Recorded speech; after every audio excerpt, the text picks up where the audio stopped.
The biggest point of confusion is कि क्या pick करें, old tax regime या new tax regime. When you want to know कि आपका कौन सा regime better है, आपको सिर्फ 2 फिगर चाहिए and it will take just 60 seconds. Time starts now. कुछ लोग मैंने ट्विटर पे देखा है बोलते हैं कि 24 लाख सैलरी पे भी आप जीरो टैक्स भर सकते हैं. You are right. Why? Okay. That's the question, right? Yeah, I was just gonna say why and आपने I can see on your face. Investing और tax planning जो आप combine कर पाते हो ना, उसमें highest tax बचा सकते हो. Many people are not aware. Most powerful section is this 80E. आपकी कोई भी हायर एजुकेशन की लोन है, उसका आप अनलिमिटेड इंटरेस्ट क्लेम कर सकते हो. यहाँ तो मुझे एक बड़ा टेक अवे लग रहा है कि marriage is the ultimate tax saving hack. उसके ऊपर बहुत बड़ा टैक्स सेविंग है and we must speak on that. I think I will prove that your SUV or any car, let's say worth 20 lakh, you can get it for 10 lakh. If I want a shot at creating generational wealth, तो वो कौन सा sustainable तरीका है जिससे हम create कर सकते हैं? The formula for sustainable wealth is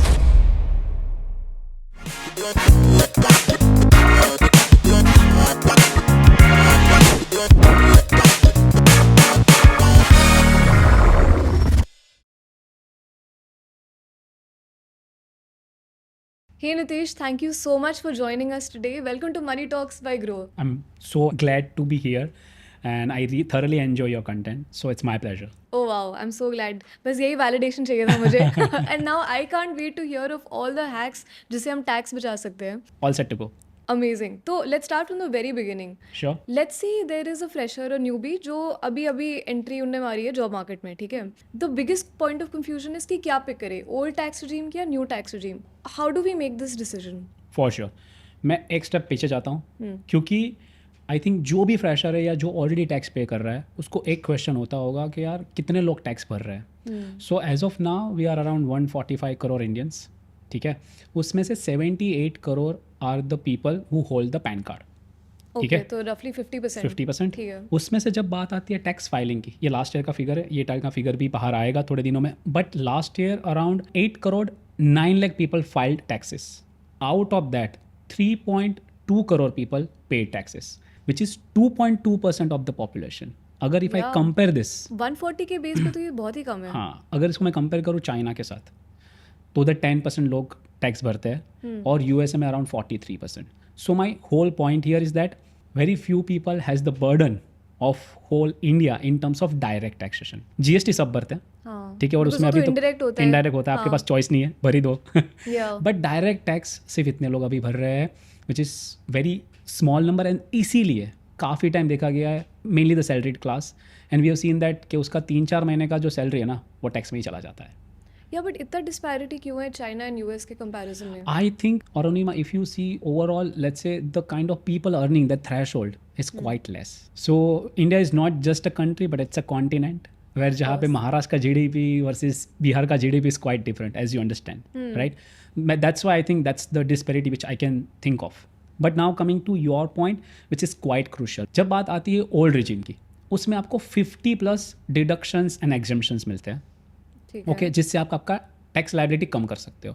पर उसमें जो स्लैब रेट है ना वो इतने फेवरेबल नहीं है जितने न्यू रिजिम में है. अब न्यू रिजिम में जब आते हैं उसमें हार्डली 1 या 2 आपके पास डिडक्शन एग्जेम्पशन है, बिकॉज होल पॉइंट वही था कि उसको एकदम सिंपल बनाएंगे पर उसमें बेनिफिट दे देंगे आपके स्लैब रेट का. जनता जानना चाहती है वाला क्वेश्चन कि नीतिश ओल्ड या न्यू, हम लोग देख लेते हैं कि स्लैब रेट क्या है. Nation wants to know. पहले ओल्ड की बात करते हैं because it's quite simple. 0 to 2.5 lakh you don't pay any tax. 2.5 to 5 lakh you pay 5% tax. फिर डायरेक्टली आता है 20% which is 5 lakh to 10 lakh, जहाँ पे आपको 20% टैक्स देना है. और 10 लाख के ऊपर जो इनकम क्रॉस हो रहा है उसी पे 30% टैक्स लगेगा. This is about the old regime. ऐसे नहीं होता कि अगर किसी की इनकम लेट्स से 25 लाख रुपए सीधा 30% लगता है, ये एक स्टैगर्ड तरीके से लगता है. इसीलिए इसको स्लैब रेट बोलते हैं. तो किसी का इनकम 1 करोड़ भी रहने दो या 20 लाख भी रहने दो, उसको यही स्लैब में पैसे देने हैं. मतलब फर्स्ट 2.5 लाख पे आप कोई टैक्स नहीं दे रहे हो in the old regime. Now coming to new regime, same slab system but उसमें बहुत ज़्यादा स्लैब है. और आप देखेंगे 0 to 4 nil, 4 to 8 5%, 8 to 12 10%, 12 to 16 15%, 16 to 20 lakh 20%, 20 to 24 25% and more than 24 30%. सो उसमें जो 10 लाख के ऊपर 30% था, इधर 24 के ऊपर है. So there is a wide difference between the old and new in terms of tax slab. But इसमें आपको डिडक्शन एग्जेम्पशन नहीं मिलेंगे. So now you need to make a choice based on that कि आपके पास डिडक्शन और exemption कितने हैं. If you are a self you need to understand that कि मैं कितने डिडक्शन एग्जाम्शन क्लेम कर सकती हूँ और ये डिडक्शन एग्जाम्शंस क्या है. लेट्स से आप टर्म इंश्योरेंस का प्रीमियम भरते हो, आप ईपीएफ में कंट्रीब्यूट करते हो, आप समझ लीजिए पीपीएफ में कंट्रीब्यूट करते हो, ये सब आपके डिडक्शन हो गए. उसके साथ ही आप जब जॉब करते हो तो आपके पास एचआरए होगा, एलटीए होगा, ये सब जोड़ लीजिए, ये आपके सब डिडक्शन एंड एग्जाम्शन हो गए. जस्ट अ फॉलो क्वेश्चन अभी, जो डिडक्शंस एंड एग्जेम्पशंस आपने बात किए, ये बेसिकली हमारी इनकम से कट होते हैं एंड टैक्सेबल इनकम फिर कम हो जाती है, which is why we are able to save more money, right? Perfect. अच्छा, ठीक है, यस, समझ सो गई. It's simply put like you said that आपकी एक इनकम है, उसमें से अगर ये आप खर्चे करते हो या इन्वेस्टमेंट करते हो तो गवर्नमेंट बोलती है हम इसका आपको टैक्स बेनिफिट दे देंगे, मतलब उसके ऊपर आप टैक्स मत भरो. ठीक है, तो इसलिए आप इसको डिडक्शन एग्जाम्शन बोलते हो. But the meaning what you said is correct, ठीक है, दैट कि आपकी टैक्सेबल इनकम ये काउंट नहीं होगा या उसमें से आप डिडक्ट कर सकते हो. ठीक अंडरस्टूड. है, तो ये सारे मेरे को जोड़ने हैं. तो when you want to know कि आपका कौन सा रिजिम बेटर है, आपको सिर्फ 2 फिगर चाहिए and it will take just 60 seconds. 60 seconds. Yes, I mean it. Time starts now. आपको देखना है अरुणिमा कि आपका सीटीसी कितना है. That's the one thing everyone knows. ठीक है. दूसरा आपको देखना है कि आपके पास टोटल डिडक्शन और एग्जेम्पशंस कितने हैं. ये 2 चीज़ आपको पता है तो आपको आपका रिजिम पता चल जाएगा. Late me give an example. Let's say किसी का भी सैलरी 24,75,000 या तो उसके ऊपर है, फिर उसका 40 लाख 50 लाख कुछ भी रहने दो, उसके लिए ये ब्रेक इवन पॉइंट अरुणिमा है 8.5 लाख रुपीस. मतलब 8.5 लाख का अगर डिडक्शन एग्जाम्शन है तो आप ओल्ड सिलेक्ट करो या new, both are same. Got it. But 8.5 lakh के ऊपर क्लेम कर सकते हो, go for old, otherwise stay with new. But ये रियलिस्टिक है क्या 8.5 lakhs का डिडक्शन क्लेम करना? हो पाता है रियलिस्टिकली? इंटरेस्टिंग. जब मैं मेरे क्लाइंट्स को देख रहा हूँ, मैं इतने लोगों से इंटरेक्ट कर रहा हूँ, राइट, तो अराउंड अभी के माहौल में जहाँ पे ये लास्ट ईयर जब टैक्स स्लैब इतना अच्छा कर दिया है न्यू रिजिम में, 70 to 80% पीपल के लिए न्यू बेटर है, based on what let's say sample size I have seen. But फिर भी इवन आर क्लाइंट और when we have seen otherwise 20% लोग के लिए अभी भी ओल्ड रिजिम बेटर है. बिकॉज मैंने आपको बोला 50+ डिडक्शन एंड एग्जाम्पशंस है, और वो आपके पास आ ही जाते हैं बिकॉज आप कुछ ना कुछ खर्चा करते हो. जैसे हम बात कर रहे थे HRA, LT and all that thing. तो सबसे पहले एचआरए की बात करते हैं, बिकॉज रेंट सैलरीड एम्प्लॉयज़ के लिए एक बहुत मेजर एक्सपेंस हो जाता है. उसको कैसे ऑप्टिमाइज कर सकते हैं? कोई भी मेट्रो सिटीज़ में या कहीं पे भी रहता है, उसका एक मेजर कंपोनेंट होगा उसके एक्सपेंस का rent. I agree with you. तो जब आप आपकी सैलरी का एक ब्रेकअप देखते हो तो उसमें बेसिक सैलरी होता है, एक होता है HRA component, that's called house rent allowance. ठीक है, अगर आपकी सैलरी में एक कंपोनेंट है, और 99% लोगों की सैलरी में एक कंपोनेंट होता ही है एचआरए, अगर ये है तो जो भी आप रेंट भरते हो, ठीक है, उसका आप बेनिफिट ले सकते हो एज इनकम टैक्स. एचआरए के अंदर आपको एक एग्जम्पशन मिलता है. उसका एक सिंपल सा फॉर्मूला है. आपको देखना है कि आपको कितना एचआरए कंपोनेंट आपकी सैलरी में मिल रहा है. दूसरा है आपका 50% ऑफ योर बेसिक. तीसरा है actual rent paid minus 10% of your basic. ये जब आप फॉर्मूला में डालोगे वो आपकी टैक्सेबल सैलरी से डिडक्ट हो सकता है. So that is the formula and this is how it is designed. इसमें एक सिर्फ चीज़ ये है कि 50% ऑफ बेसिक जो बोला वो सिर्फ 4 मेट्रो सिटीज़ के लिए है, which is Delhi, Kolkata, Mumbai and Chennai. Rest all for that formula is 40% of basic. Because काफ़ी लोगों को ये मिसकंसेप्शन है कि मैं जितना रेंट भर रहा हूँ या भर रही हूँ उतना मुझे पूरा बेनिफिट मिल जाएगा, या तो मेरा एम्प्लॉयर जितना मुझे एचआरए कंपोनेंट दे रहा है उतना पूरा मैं डिडक्ट कर सकती हूँ. ऐसा नहीं है. इन 3 कैटेगरी से जो भी सबसे कम है उस पे ही हम बेनिफिट ले सकते हैं. ओके, इसका कोई एग्जांपल है क्या दैट वी कैन सी? हाँ, मान लीजिए आपका बेसिक सैलरी है 1,25,000. ठीक है. ठीक है, आपका एक्चुअल एचआरए मतलब जो कंपोनेंट है वो आ रहा है 40,000 रुपीज़. तो 40,000 is your actual HRA. 50% of basic considering you are in this 4 metro cities, so आपका 60 to 500, 50% ऑफ बेसिक. ओके, वो हो जाएगा 60 to 500. 60 to 500, 50% ऑफ बेसिक वही नहीं मिलेगा because actual rent paid which is let's say I am paying 50,000 minus 10% of basic which is 12,500. तो 37,500 is the actual HRA benefit I will get. But again ये old regime में है. तो हम जब बात कर रहे थे डिडक्शन एग्जम्पशंस की, तो मुझे एचआरए जोड़ना है, उसमें और सब जोड़ना है. तो ये सब मिला के मैं वो मेरा जो ब्रेक इवन चार्ट है उधर तक पहुंच सकता हूँ कि नहीं. That is what the whole logic behind getting into all this deduction. तो ये जो 37,500 है वो अपने सैलरी से कटेगा and that's how taxable income comes down. Perfect. Okay, that's why we call it exemption. Yeah got it. Arunima, क्या हो रहा है, काफ़ी लोग मुझे बोलते हैं Nitesh we are staying with my parents.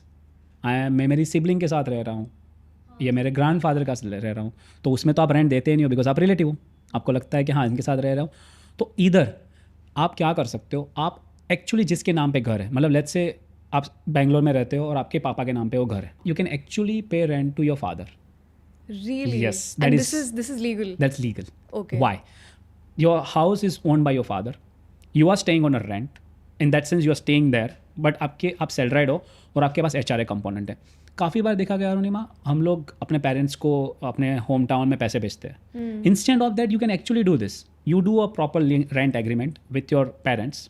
आप पर हाँ, प्रॉपर रेंट एग्रीमेंट करना है, जैसे आप रेंट रिसिट लेते हो वो सब करना है, और एक्चुअल मनी भी ट्रांसफ़र करना है. So I am not just saying that you just do this for a window dressing. नहीं, आपको प्रॉपरली जैसे कर रहे हो channelise, because this is how you can do. We have to make a proper rent agreement अपने relatives के साथ and उसको वही notarize वगैरह सब कुछ करना है क्या? ऑफ कोर्स जो आप रेंट दे रहे हो उनके लिए ये टैक्सेबल है. जैसे पेरेंट्स और उसको दोगे उसकी इनकम में जुड़ेगा, पर उसमें भी बेनिफिट है. Next time I decide to move home, मुझे पता है कि मुझे क्या करना है अब. Now let's talk about another major component जो है home loan EMI. काफ़ी लोग 30s के अराउंड एक घर खरीद लेते हैं एंड होम लोन का बोझ तो होता ही है, महीने की EMI तो कटती जाती है. तो इस पे हम टैक्स कैसे बचा सकते हैं? Sure. Again in the old regime, अगर जैसे आपने बोला फर्स्ट तो हमने कवर किया, आप आइदर रेंट पे रह रहे हो या खुद का घर है. अब खुद का घर है, अगर लोन पे है तो आप EMI भरते हो, उसमें दो कंपोनेंट है. एक तो आपका प्रिंसिपल, दूसरा आपका हो गया इंटरेस्ट. ठीक है, तो principal up to 1.5 lakh rupees आप ATC के अंदर डिडक्ट कर सकते हो. ठीक है, दैट इज़ वन थिंग. और जो आप इंटरेस्ट पे कर रहे हो up to 2 lakh rupees you can deduct your interest also. और हमको पता है कि इनिशियल फेज में your interest element would be higher, तो वो आराम से 2 लाख के ऊपर ही होगा. सो 2 लाख वो प्लस 1.5, मतलब एक पर्सन 3.5 लाख का डिडक्शन ले सकता है अगर उसके पास लोन है तो. It's that big. 3.5 lakhs. 3.5 lakh. अब आप पूछ रहे थे कि 8.5 लाख तक कैसे कैसे बना पहुंच सकते सकते हैं? हाँ, मैं हैं. वही आप दो सोच रही चीज़ थी. कंपेयर करेंगे तो इस दोनों में से कहीं में आप 50% तो ब्रेक कर जाएंगे. Yeah. Right. Not only that, now if you are married, take a joint loan with your spouse. Both can claim same deduction. How? For example, let's say I am staying on a apartment which is on a rent, और मैं EMI भर रहा हूँ, मेरा loan ज़्यादा है, तो मैं मान लीजिए मैं 4 लाख रुपए का इंटरेस्ट भर रहा हूँ. अगर ये जॉइंट लोन है तो me and my wife both can claim 2 lakh each. Oh. And we both are working. Under 24B section है जहाँ पे मुझे अप टू 2 लाख मिलता है, उसके साथ 1.5 लाख का ATC. सो जो मैं आपको बोल रहा था 1.5 plus 2 3.5 lakh, it become 7 lakh now jointly. That's crazy. So one more thing is that अगर लोन ले रहे हो पॉसिबल है तो जॉइंट लोन लो, बिकॉज दोनों बेनिफिट ले सकते हो. Wow, these are hacks that people generally बात नहीं करते इसके बारे में. If we speaking about a fresher, home loan के पहले तो education loan भी आता है, right? Because we've just come out of college and मतलब 20-25 लाख का लोन हो सकता है अगर MBA की बात करें हम. तो उसके कॉन्टेक्स्ट में हम टैक्स कैसे बचा सकते हैं? Sure. Because I understand that being in this field of personal finance I keep seeing that के एजुकेशन का जो कॉस्ट है स्काई रॉकेटिंग. ठीक है, और आपने 20-25 लाख अरुणिमा इंडिया का बोला, कोई फॉरेन स्टडी करने जा रहा है फिर तो तो सीधा it's you know that it's in 1-2 crore. Crores. या so here also many people are not aware. Most powerful section is this 80E. E for education. Okay. 80E. आपकी कोई भी हायर एजुकेशन की लोन है उसका आप अनलिमिटेड इंटरेस्ट क्लेम कर सकते हो. आई mean it, unlimited interest, and that also for 8 years. सो मान लीजिए इधर हमने आपको होम लोन में बात किया, मैक्सिमम 2 लाख क्लेम कर सकते हो, भले आप 5 लाख भर रहे हो interest.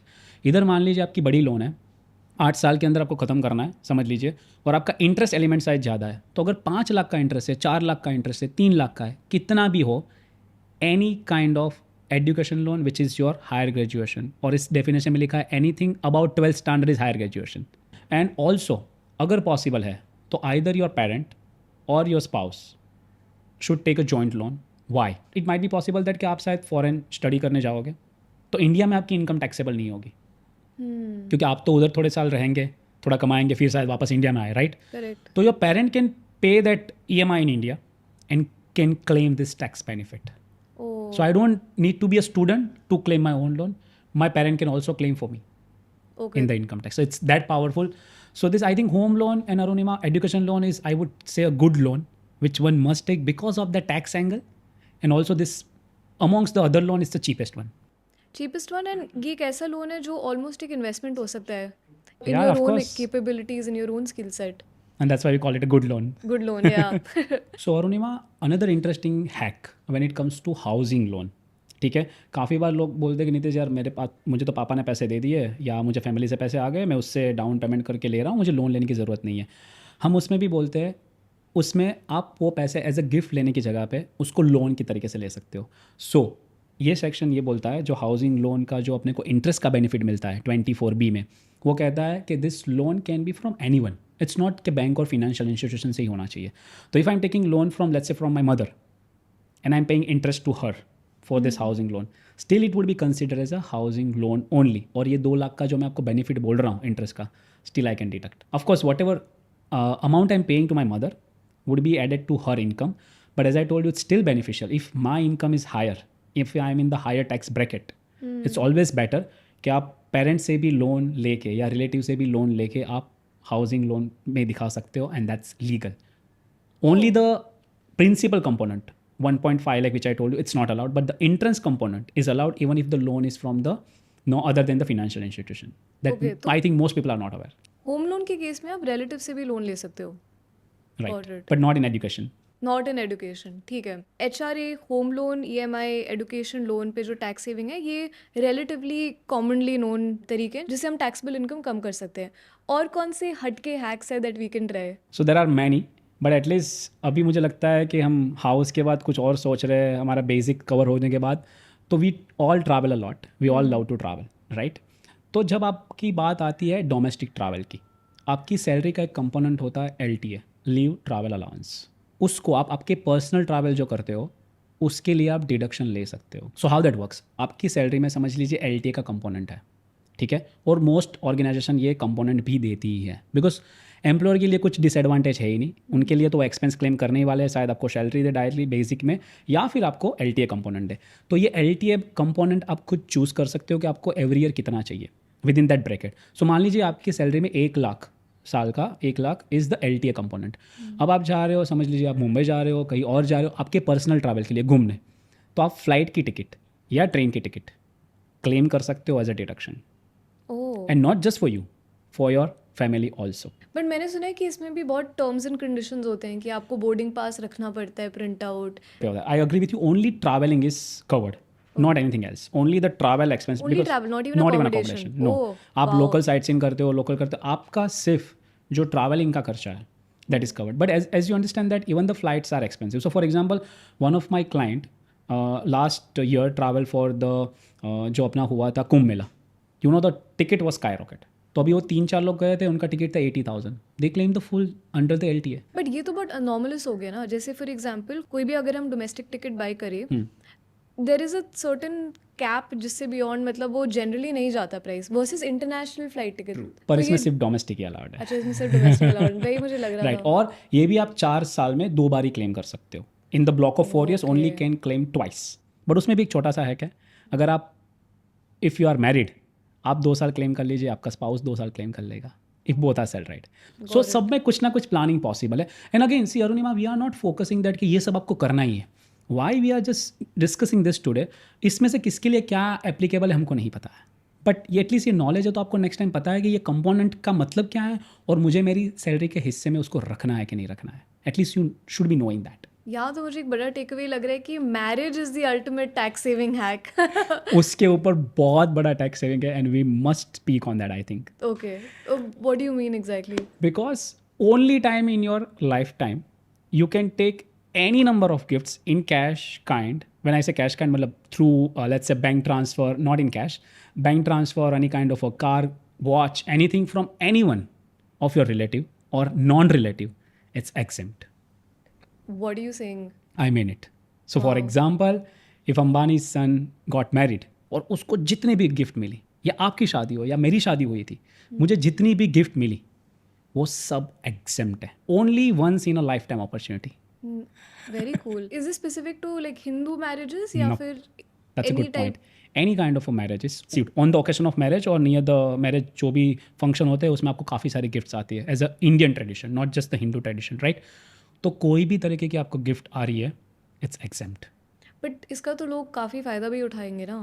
But nothing wrong, stuff because- which is not exactly wedding related but they transfer to someone's name ऐसे. बट सी मैं वही बोल रहा हूँ, आप उसको कैसे दिखाते हो दैट ऑल्सो मैटर्स. आपको पूरा प्रूफ रखना है. समझ लीजिए वेडिंग गिफ्ट में मेरे को bye let's say vouchers and all that thing I received, for example 5 lakh rupees of gift, I need to maintain a record कि किससे कितना आ रहा है, right? Because अगर इनकम टैक्स मांगता है तो मुझे उनके पैन कार्ड भी शायद देने पड़े, मुझे उनका डिटेल भी देना पड़े, बट इट्स लीगल. कोई मुझे कार गिफ्ट कर रहा है, कोई मुझे हाउस गिफ्ट कर रहा है on the occasion of marriage, not a single rupees taxable. Otherwise you can just accept 50,000 rupees of gift. शादी के सिवा समझ लीजिए आपका बर्थडे है या कुछ भी है, पूरे साल में आपको अगर 50,000 के ऊपर कोई गिफ्ट देता है, किसी ने आपको कल आईफोन गिफ्ट दे दिया फॉर एग्जांपल, दैट टैक्सेबल. आपके फ्रेंड ने आपको आईफोन गिफ्ट दिया, दैट इज टैक्सेबल बिकॉज वो 50,000 के ऊपर का वैल्यू है, और पूरे साल में आप अदर देन रिलेटिव से सिर्फ 50,000 का ही गिफ्ट ले सकते हो. काफ़ी लोग को पता नहीं है, दिखाते नहीं है, छोटी मोटी चीज़ें निकल जाती है, but that's not legal. But if let's say any of your relative का एक डेफिनेशन है Arunima, any of your relative, उससे आप कितना भी कभी भी गिफ्ट लो, इट्स ऑलवेज एग्जेम्प्ट. वो क्या डेफिनेशन होता है? Let's say you are an individual, your spouse, your brother, your sister, your father, your grandfather, your mother, your son, daughter. So lineal ascendant and descendant is covered. अभी आपके spouse के brother and उनकी wife, sister and उनकी wife, आपकी mom या dad है तो आपके मैटरनल अंकल, पैटर्नल अंकल, वो कवर्ड है. ठीक है, तो ऐसी एक डेफिनेशन है. तो इनसे ये जो इनकम टैक्स के अंदर स्पेसिफाइड रिलेटिव जिसको बोला गया है, नॉट हम जिसको रिलेटिव बोलते हैं इन कॉमन पार्लेंस, पर ये सबसे अगर आपको गिफ्ट आता है कभी भी कोई भी अमाउंट का, वो 5 लाख का हो या 5 करोड़ का हो, इट्स एग्जेम्प्ट.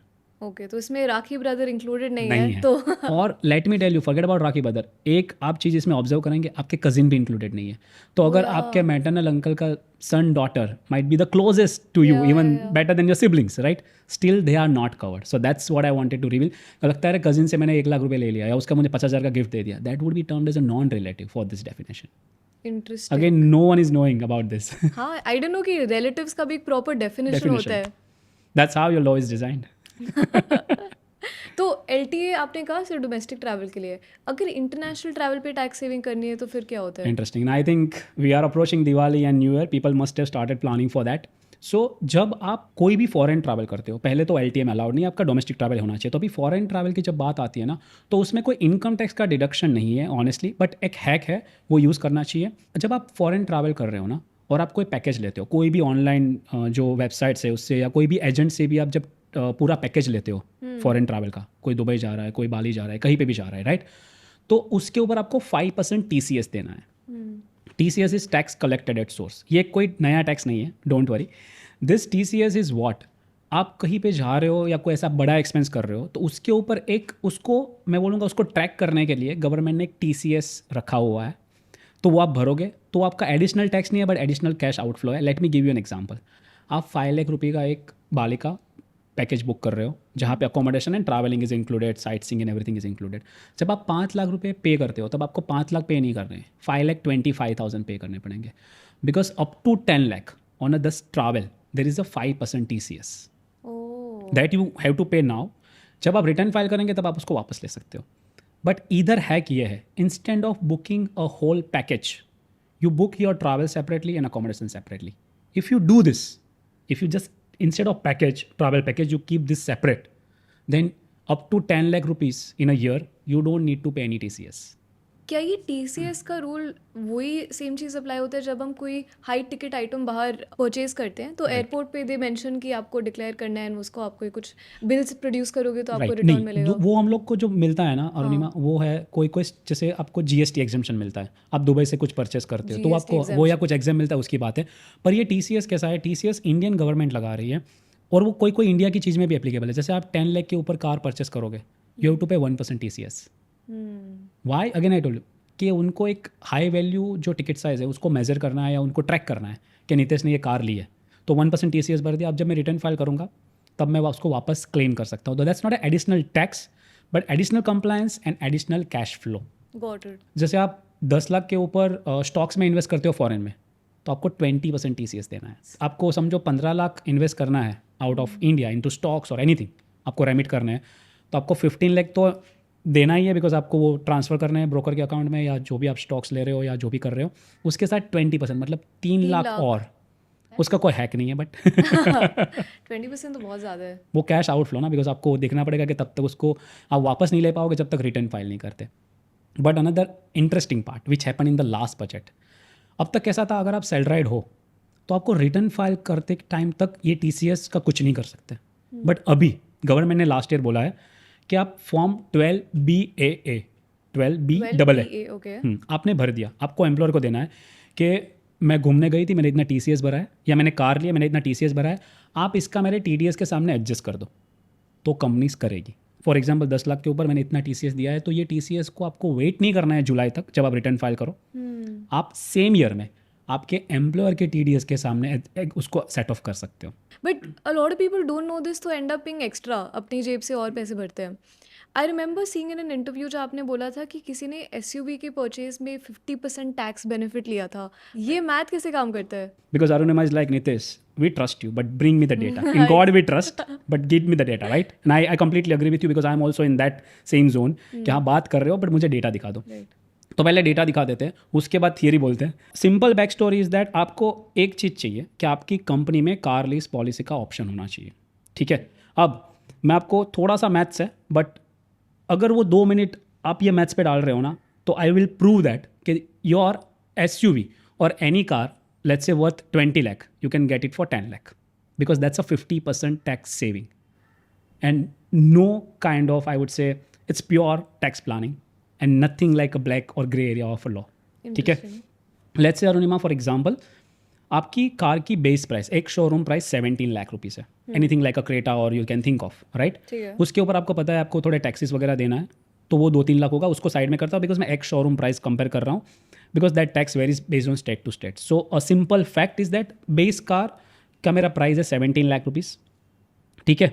अब मेरे पास ऑप्शन क्या है, most of the people take car on loan, right. तो अभी 17 लाख का अगर मैं कार का लोन लेता हूँ and let's say my car loan is at 9%, during the 4 years I will pay EMI of 42,305 every month and मेरा जो टोटल इंटरेस्ट कंपोनेंट आता है वो है 3,30,000। तो मुझे कार कितने में पड़ेगी? 20,30,000 में। जो एक शोरूम की 17 लाख थी वो मुझे पड़ेगी 20,30,000 में। तो अब मेरे पास कार की एक वैल्यू आ गई है, क्यों मैं लोन से ले रहा हूँ, तो वो 20,30,000 आ गई। अब मैं प्रूव करने जा रहा हूँ कि ये आपको 10 लाख के नीचे कैसे आएगी। ठीक है। एक ट्राई पार्टी एग्रीमेंट होता है अरुणिमा, ठीक है, जहाँ पे employer, employee and leasing company do an agreement that Arunima wants to buy a car, Nitesh wants to buy a car, provided we have that option in our company, right? Now, when you go for that option, leasing company, ये car आपके नाम पे ही आएगी, आपको जो car चाहिए नई car आप ले सकते हो, ये कार आपके नाम पे रहेगी।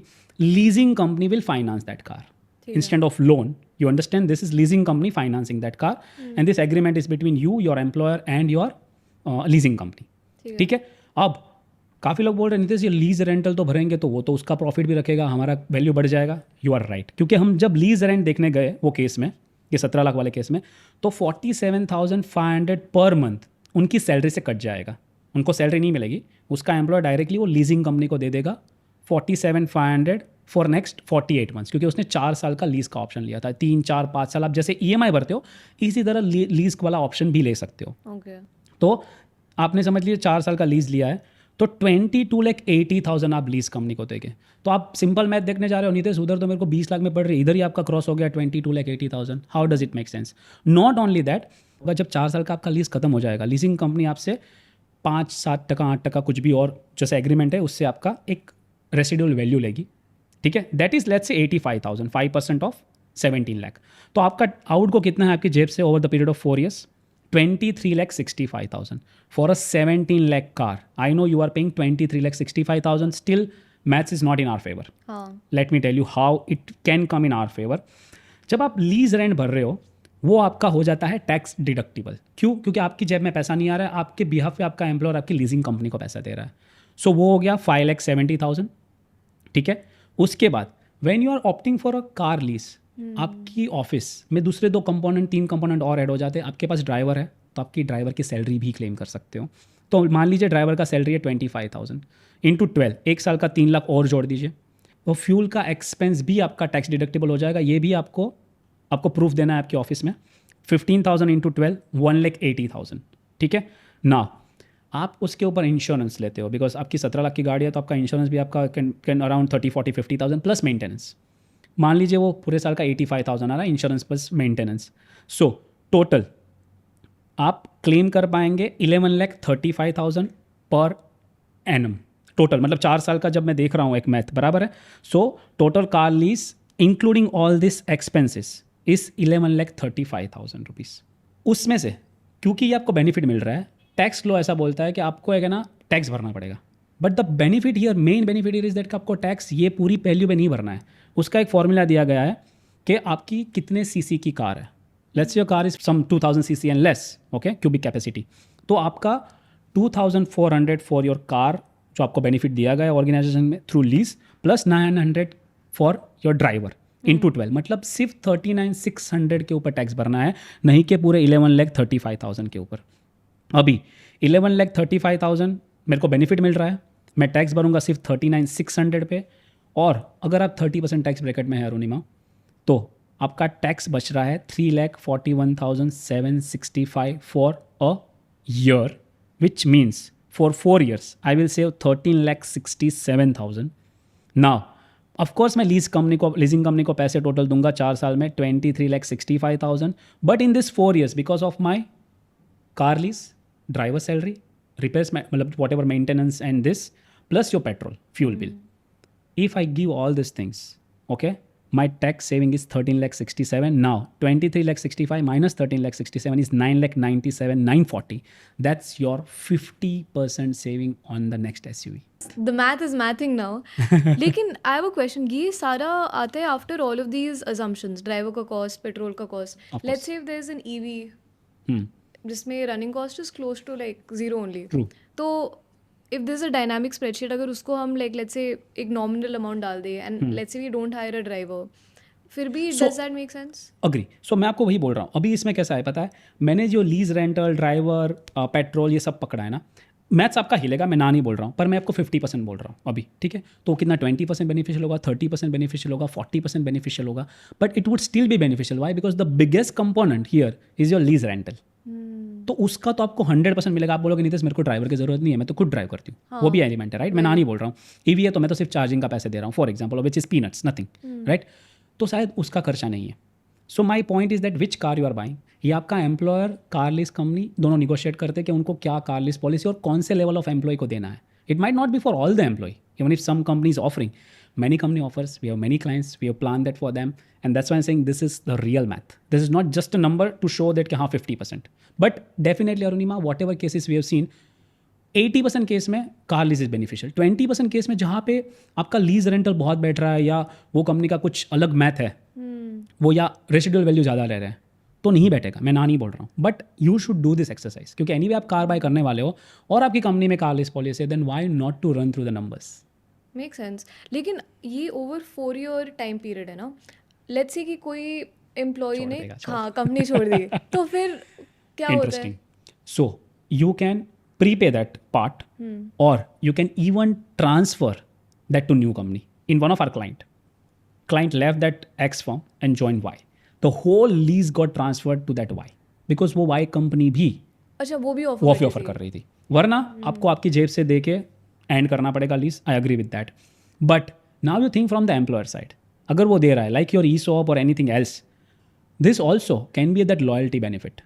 रिटेंशन के लिए. और आप कितना टैक्स बचा रहे हो अरुणिमा? आप देखो, अगर आप 30% में हो, you are close to around 13 lakh. आप 5, 10, 15 लाख भी टैक्स बचा लोगे, so it's a big thing ना. सही में. No aligned. मतलब overall this is like a very good hack कि बिजनेस एंड सैलरीड एम्प्लॉयज़ के लिए लैपटॉप बिल, फ़ोन के जो खर्चे होते हैं या फिर जिम मेंबरशिप, इस पे हम कैसे बेनिफिट ले सकते हैं? So see, if you are into business, जो भी for example this my laptop is my asset, so when I bought it I can claim that as an expense और अ डेप्रिशिएशन उस पर क्लेम कर सकता हूँ. या जो भी मैं क्लाइंट मीट करता हूँ या जो भी करता हूँ उसके रिलेटेड एक्सपेंसेस है, वो बिजनेस प्रमोशन एक्सपेंस या बिजनेस के एक्सपेंस होते हैं. तो whatever related to my profession वो मैं क्लेम कर सकता हूँ अगर मैं बिजनेस या प्रोफेशनल हूँ. बट कोई सैलराइड है तो उसमें भी एक फ्लेक्सी कंपोनेंट होता है, जहाँ पे books and periodicals, your gym, yoga, your let's say buying a laptop और buying a mobile, because you gonna use all this facility for your work. तो as a part of your flexi benefit, let's say food coupon, वो तो काफ़ी company में होता है, right. सो 24-25,000 का जो भी वो फूड कूपन का बेनिफिट है, Sodexo, right, that's called food coupon in the income tax, right. तो वो जैसे हो गया. तो ये आपको क्या करना है, आपका पोर्टल खोल के देखना है कि मेरी एम्प्लॉयर मुझे कितना ऑप्शन दे रही है फ्लेक्सी बेनिफिट्स में, और ये सब फ्लेक्सी बेनिफिट्स में से आपको क्या ऑप्ट करना है, तो इसमें ये सब आ जाते हैं. ऐसे नहीं बोल रहा हूँ कि हर कंपनी लैपटॉप मोबाइल आप जो परचेस कर रहे हो रियम्बर्स करेगी, but there are many companies, even the big 4 CA firms are offering this as a benefit.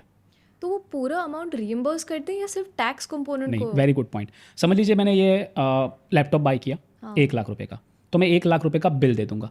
तो 1 लाख रुपए है ना, मेरी टैक्सेबल सैलरी से हट जाएगा, तो मैंने कितना इस पे टैक्स बचा लिया? 30,000. So they reimburse the full expense of laptop you are buying और a mobile you are buying. Okay. और ऑल्सो ये policy it can be that every 2 साल में एक लैपटॉप या एवरी 1 साल में एक मोबाइल क्लेम कर सकते हो. And again you are in the old regime. ये एनालिसिस में ये काम आएगा कि आपके फ्लेक्सी बेनिफिट्स क्या है along with your HRA, LT and all this things. कुछ लोग मैंने ट्विटर पे देखा है बोलते हैं कि 24 लाख सैलरी पे भी आप ज़ीरो टैक्स भर सकते हैं. ये कौन सा सिचुएशन होता है? क्योंकि मेरी अंडरस्टैंडिंग के हिसाब से अगर आपकी इनकम है 12 लाख रुपीज़, 75,000, हाँ, yeah. 12.75 inclusive of standard deduction. Right. तो ये 24 लाख पे 0% टैक्स कैसे होता है? You are right. सो पहला है कि 24 लाख तक जीरो टैक्स पॉसिबल है, but this is for a specified professionals and not the salaried. Salaried के केस में क्या हो सकता है, I cover that, but I want to cover first कि 24 लाख किसी का इनकम है और वो स्पेसिफाइड प्रोफेशनल कौन कौन है. Either accounting professor, legal, doctor, interior designer. ये मेरे अपने आप से मन से नहीं बोल रहा हूँ, ये इनकम टैक्स ने डिफाइन किया है. ठीक है. तो इनकम टैक्स क्या बोलता है? Interior designer, technical consultant, accounting, legal, medical, architecture, other professional like editors, movie directors, actor, actress, ये सब एक प्रिजम्पटिव टैक्सेशन ऑप्ट कर सकते हैं. प्रिजम्पटिव टैक्सेशन का मतलब ये है कि आपको एक फ़ीस आ रही है, जैसे मैं प्रोफेशनल हूँ, जैसे अकाउंटिंग प्रोफेशनल हूँ, मुझे समझो फ़ीस आ रही है. ठीक है. मुझे एक्सपेंस कुछ क्लेम नहीं करना है, मुझे डायरेक्ट में दिखा सकता हूँ कि 50% is my income and 50% is my expense. If I am the specified professional, there is a presumptive taxation called 44ADA. I am that professional वो आर डूइंग अ कंसल्टेंसी, और लेट्स से डॉक्टर, वो उसके patient को charge करेंगे fees, right. अब मान लीजिए उसका पूरे साल का फीस जो उसने चार्ज किया इस 24 लाख रुपीज़. अब 50% वो एक्सपेंस, कुछ उसको दिखाना नहीं है बिल, उसको अकाउंटिंग मेंटेन नहीं करना है. ये प्रिजम्पटिव टैक्सेशन का मतलब ही है कि 50% आपने ले लिया आपका एक्सपेंस. तो इनकम टैक्स बोलता है ये प्रिजम्पटिव टैक्सेशन के 24 लाख के ऊपर 12 lakh is your expense and 12 lakh your is income. अब 12 लाख पे तो कोई टैक्स है ही नहीं, तो you pay zero tax. This is how in that context people are saying now if you are a cell right, because you can be a legal professional, you can be doctor, you can be accounting professional, but you are a salaried. Can you take benefit of that? Of course not, because you are receiving a salary and not the professional fees. But what we have seen in some of our client, after a 10-15 years of experience with the same company, they move out of job and they are opting for a consultancy. आप समझ रहे हो? तो ये context में ये बात होती है कि अगर MNC है या कोई और, ये एक्चुअल एग्जाम्पल है हमारे क्लाइंट्स के कि जहाँ पे 10-12 साल जॉब करने के बाद उसने सेम कंपनी में कंसल्टेंसी के हिसाब से चालू कर दिया. तो now this is your business and profession income और presumptive taxation if you are a specified professional. That is the angle when it comes to के जीरो टैक्स. तो दिस इज आप कान ऐसे भी पकड़ सकते हो और ऐसे भी पकड़ सकते हो, true. But this is like a smarter way of doing it. True. और एक चीज़ बोलना चाहता हूँ, लोग बोलते हैं कि 12,75,000 तक कोई टैक्स नहीं है, न्यू रिजिम में आप हो और सैलरीड हो. एक और हैक है, अगर आपकी income 14,65,000 still you can pay the zero tax. कैसे? आपका जो EPF कंट्रीब्यूट करते हो, ठीक है, आप समझो 12% EPF कंट्रीब्यूट करते हो, एम्प्लॉयर साइड वाला जो EPF कंट्रीब्यूशन है वो आपकी टैक्सेबल सैलरी में काउंट नहीं होता है. इसके साथ अगर आपकी कंपनी में एम्प्लॉयर NPS ऑप्शन है, corporate NPS option, up to 14% आप न्यू रिजिम में कंट्रीब्यूट कर सकते हो इन NPS. अगर ये दोनों को मैं कंबाइन कर दूँ, 12% basic into EPF and 14% of basic salary into the NPS, and your salary is 14,65,000 total CTC, you will pay zero tax. Otherwise, you will pay 78,000 tax. So this is a tax saving of 78,328 to be precise, Arunima. My God. तो वो maximum salary क्या है जिस पे हम 0% tax का benefit avail कर सकते So हैं? this 14.65 is the kind of a maximum salary. maximum. Why? Because जैसे ही आपने 12 लाख 12,75,000 क्रॉस किया, आपका मैथ चालू हो जाएगा 0.024, 428 and all that thing, right. So इसीलिए काफ़ी लोगों को कन्फ्यूजन हो रहा है कि मेरे को 12 लाख के बाद ही टैक्स देना है. ऐसा नहीं है.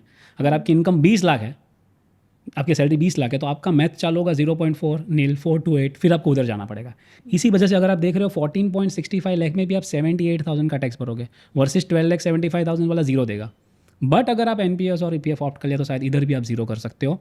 And another interesting point because you ask me for a zero tax, Yeah. ठीक है, I am big fan of that because कैसे आप टैक्स प्लानिंग कर सकते हो which is I am passionate about along with the investing part of course. मान लीजिए आपके पास एक हाउस है या शॉप है, आपने उसको रेंट पे दिया है और आपकी दूसरी कोई इनकम नहीं है, या आप समझ लीजिए आपके पापा के पास या किसी के भी पास, ओके, वो टैक्सेबल होता है income from house property. It can be a commercial shop also that is taxed as a income from house property. और आपका 17 लाख रुपए का रेंट आ रहा है, 17 lakh, you pay zero tax. Why? Okay. That's the question, right? Yeah, I was just gonna say why, and आपने I बोल ही can, दिया. I can see on your हाँ, face. And thanks for asking me that. Why? Because when you are offering any tax under the house property income, you get a 30% standard deduction. तो अगर 17 लाख आपको rent आ रहा है और दूसरी कोई income नहीं है और आपने 30% स्टैंडर्ड डिडक्शन अप्लाई कर दिया, 17 into 30%, which is your taxable income is 11,90,000. Just under 12. And that's why you pay zero tax. Okay. But I want to give one more hack because I'm loving the energy in the room. Please go for it. So now assume that because this property you might take on a loan. इतना बड़ा 1-2-3 करोड़ का कुछ house या लोगे तो शायद आप loan पे ही लोगे. हाँ. तो उसके ऊपर जो आप रेंट इंटरेस्ट पे कर रहे हो, आप अर्न कर रहे हो रेंट, बट आप इंटरेस्ट भी पे कर रहे हो EMI के तौर पे, right? That interest you can claim in your overall calculation, even under the new regime. Oh. 99% of the people are not aware. The rent you are receiving under the new regime from a house property and the interest you are paying, you can claim. But if that's a self-occupied property, you can't claim. But what I'm talking about is a let-out property. अच्छा. So उससे क्या होगा? जो आप किसी और को देते हो. किसी और को and देते हो, उससे let out आपको property. उससे आपको rent रेंट आ मिलता रहा है, तो रेंट तो आपकी इनकम हो गई, ठीक है. जो हाउस प्रॉपर्टी इनकम में आप ऑफर करोगे, ठीक है, it's a income tax term, house property income, जैसे सैलरी इनकम, बिजनेस इनकम होता है, राइट? तो उसमें मान लीजिए आपको रेंट आ रहा है 20 लाख का, ठीक है, और आप इंटरेस्ट भर रहे हो 2 लाख रुपए का, तो 20 लाख रुपए आपका हो गया इनकम, 2 लाख रुपए आपका हो गया इंटरेस्ट एलिमेंट और 30% स्टैंडर्ड डिडक्शन, और you pay zero tax. That's Yes. insane. तो आप कह रही हो न्यू टैक्स regime में भी there are plenty of deductions. ऐसा नहीं है कि सिर्फ ओल्ड टैक्स regime में deductions है. There is this house rental income जो 2 let किया है. EPF में employers contribution and NPS में भी आपने कहा जो employer का contribution है. परफेक्ट. सो मोटा मोटी मैं आपको 3 तो आपने जो बोल दिया वही है. स्टैंडर्ड डिडक्शन तो आपको पता ही है, सबको मिलता है 75, कुछ नहीं करना है उसके लिए. फिर आपने बोल दिया NPS में जो एम्प्लॉयर वाला पार्ट है up to 14% of your basic, वो आपको ओल्ड न्यू दोनों में मिलता है, but 14% of basic in the new regime अगर आपके पास NPS का ऑप्शन है तो. दूसरा हो गया EPF वाला जो पार्ट, जो आपका एम्प्लॉयर कंट्रीब्यूट करेगा. आप जो कंट्रीब्यूट करेंगे वो क्लेम नहीं कर पाएंगे, बट जो आपका एम्प्लॉयर कंट्रीब्यूट कर रहा है 12%, that is not pass of tax of a salary. That's the only 3 options in the new regime. The fourth one which we just discussed, अगर आपका लेट आउट प्रॉपर्टी है और उसके ऊपर आप इंटरेस्ट भर रहे हो तो you can deduct. Very interesting. अब आते हैं इन्वेस्टमेंट प्लानिंग पे. काफ़ी लोग प्रॉफिट हार्वेस्टिंग के बारे में भी डिस्कस करते रहते हैं. How does this work and अपने कैपिटल गेन्स पे हम टैक्स कैसे बचा सकते हैं? It's very interesting. और अभी तक हमने जो भी डिस्कस किया, I love talking on the tax planning, but अगर आप मुझे पूछोगे नीतिश आपका पर्सनल फेवरेट क्या है, तो इन्वेस्टिंग और टैक्स प्लानिंग जो आप कंबाइन कर पाते हो ना, उसमें हाईएस्ट टैक्स बचा सकते हो. बिकॉज हमने काफ़ी सारी बात की आपकी सैलरी रिलेटेड, जहाँ पे आपका CTC में ये होना चाहिए, flexi benefit, these that and all that thing. इसमें से काफ़ी चीज़ें आपके कंट्रोल के बाहर है. बिकॉज अगर आपकी कार लीज की हमने बात की, अगर आपके एम्प्लॉयर के पास है ही नहीं तो आप क्या करोगे, भले ही इसमें इनकम टैक्स में है. बट अभी जो आपके हाथ में है वो कि आपके पैसे आपके अकाउंट में आ गए टैक्स कट करके या प्लानिंग करके, आप सैलराइड हो तो राइट. अब उसको आप कहीं ना कहीं इन्वेस्ट करोगे, उसमें जो आप टैक्स प्लानिंग कर सकते हो ना, that is I would say mind blowing. Really? Trust me. Okay. So the first concept which you touched upon, मान लीजिए आपने 5 लाख रुपए का आप इन्वेस्ट किया है इक्विटी म्यूचुअल फंड या तो इक्विटी शेयर्स में. अब टैक्स लॉ ये कहता है कि 12 महीने के बाद अगर आप इसको बेचते हो तो ये हो जाता है लॉन्ग टर्म. और लॉन्ग टर्म के आपको ऊपर उसके ऊपर टैक्स देना है 12.5% as per the new budget. Okay, तो अभी 12.5% जो टैक्स है वो आपको देना है 1.25 लाख के बाद. मतलब मेरा 5 लाख हो गया, मान लीजिए 6,50,000 एक साल के बाद. ठीक है. Okay, just assume that. So अभी 6,50,000 में से 1.5 लाख का गेन हो गया, बिकॉज 6,50,000 माइनस 5 लाख, तो अभी 1.5 लाख के ऊपर टैक्स नहीं भरना है. First 1,25,000 is exempt. 6,50,000 minus 5 lakh rupees which is 1.5 lakh of gain. उसमें से 1,25,000 निकाल दो. 25 पे मुझे सिर्फ 12.5% टैक्स देना है. Oh, right. 25,000. So and per annum means पर फिनेंशियल ईयर पर पैन 1.25 लाख के ऊपर आपको टैक्स नहीं भरना है। तो उसको आप कैसे आपके एडवांटेज में यूज़ कर सकते हो। Okay, that's called a profit harvesting. मान लीजिए किसी का 5 लाख का पोर्टफोलियो है और वो 10 लाख हो गया 4 साल के बाद, it almost double, let's say after 10 years, which has happened in the Covid since अभी हमने देखा है, राइट। सो अभी ये आपका हो गया 5 लाख का गेन, और ये 4 साल के बाद आपको कोई आपका गोल अचीव हो गया तो आपको ये बेच देना है, म्यूचुअल फंड या जो आपका स्टॉक्स है उसको आपको बेच देना है, because it's a long term. आपको 1,25,000 आ गया, उसके ऊपर आपको कोई टैक्स नहीं भरना है, पर बाकी के जो गेन है उसके ऊपर तो टैक्स भरना है। तो 5 लाख में से 5 लाख का आपका गेन 125 हटा दो 4 साल के बाद जो है।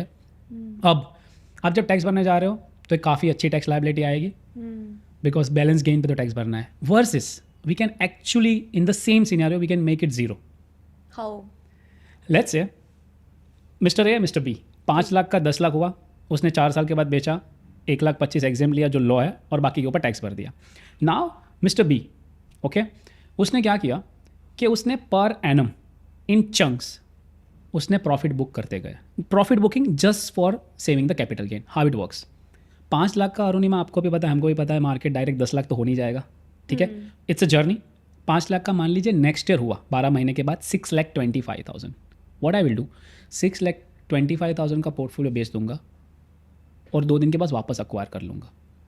After 12 months, let's say 5 lakh has become 6,25,000, gain of 1,25,000 और may be lesser than that. तो मैंने वो बेच दिया, वापस अक्वायर कर लिया। तो इनकम टैक्स के हिसाब से मेरी न्यू कॉस्ट हो गई 6,25,000 and on 1,25,000 with in that limit of exemption I will not पे एनी टैक्स।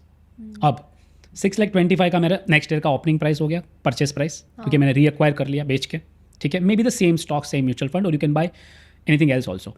अभी 6,25,000 मान लीजिए उसके 12 महीने के बाद, मतलब सेकेंड ईयर जब खत्म हुआ तब और उसमें 1,25,000 का या 1 लाख का गेन हो गया, ठीक है। आप वापस बेच दीजिए, वापस उसको रीअक्वायर कर लीजिए 2 days के बाद। What we are trying to do, every year आपका जो भी पोर्टफोलियो वैल्यू है अप टू 1,25,000 का आपका गेन है, उतना आप सेल करते जाएंगे।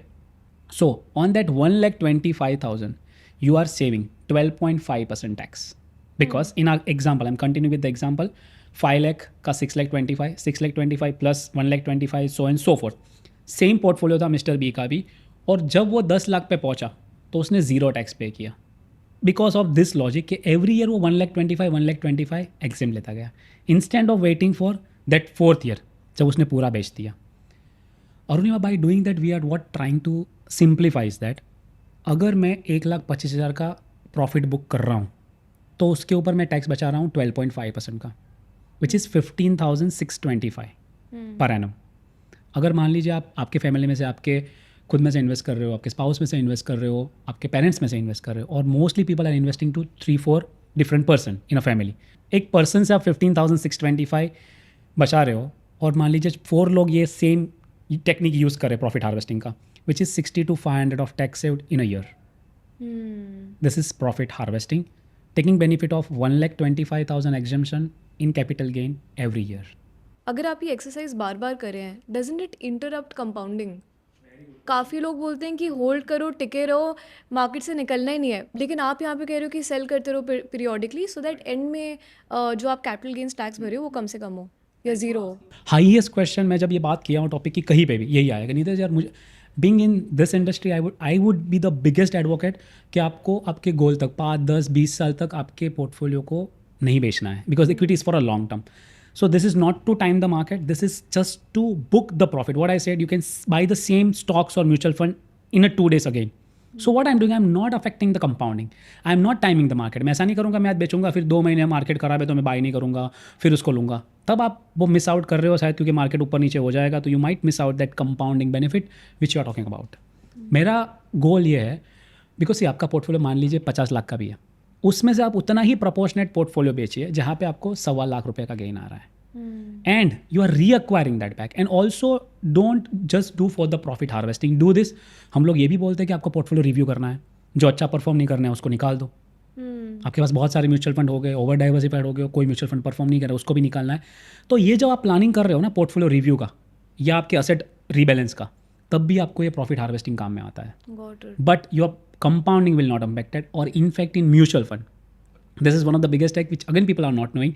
I don't need to take out money also. I can just do the switch transaction. अगर मेरा पोर्टफोलियो है 10 लाख का, उसमें से मुझे 1.25 लाख रुपए का प्रॉफिट बुक करना है, तो I don't need to sell that mutual fund. I can just switch to any liquid fund and I can switch it back to equity fund. For income tax purpose this is considered as a sale and purchase.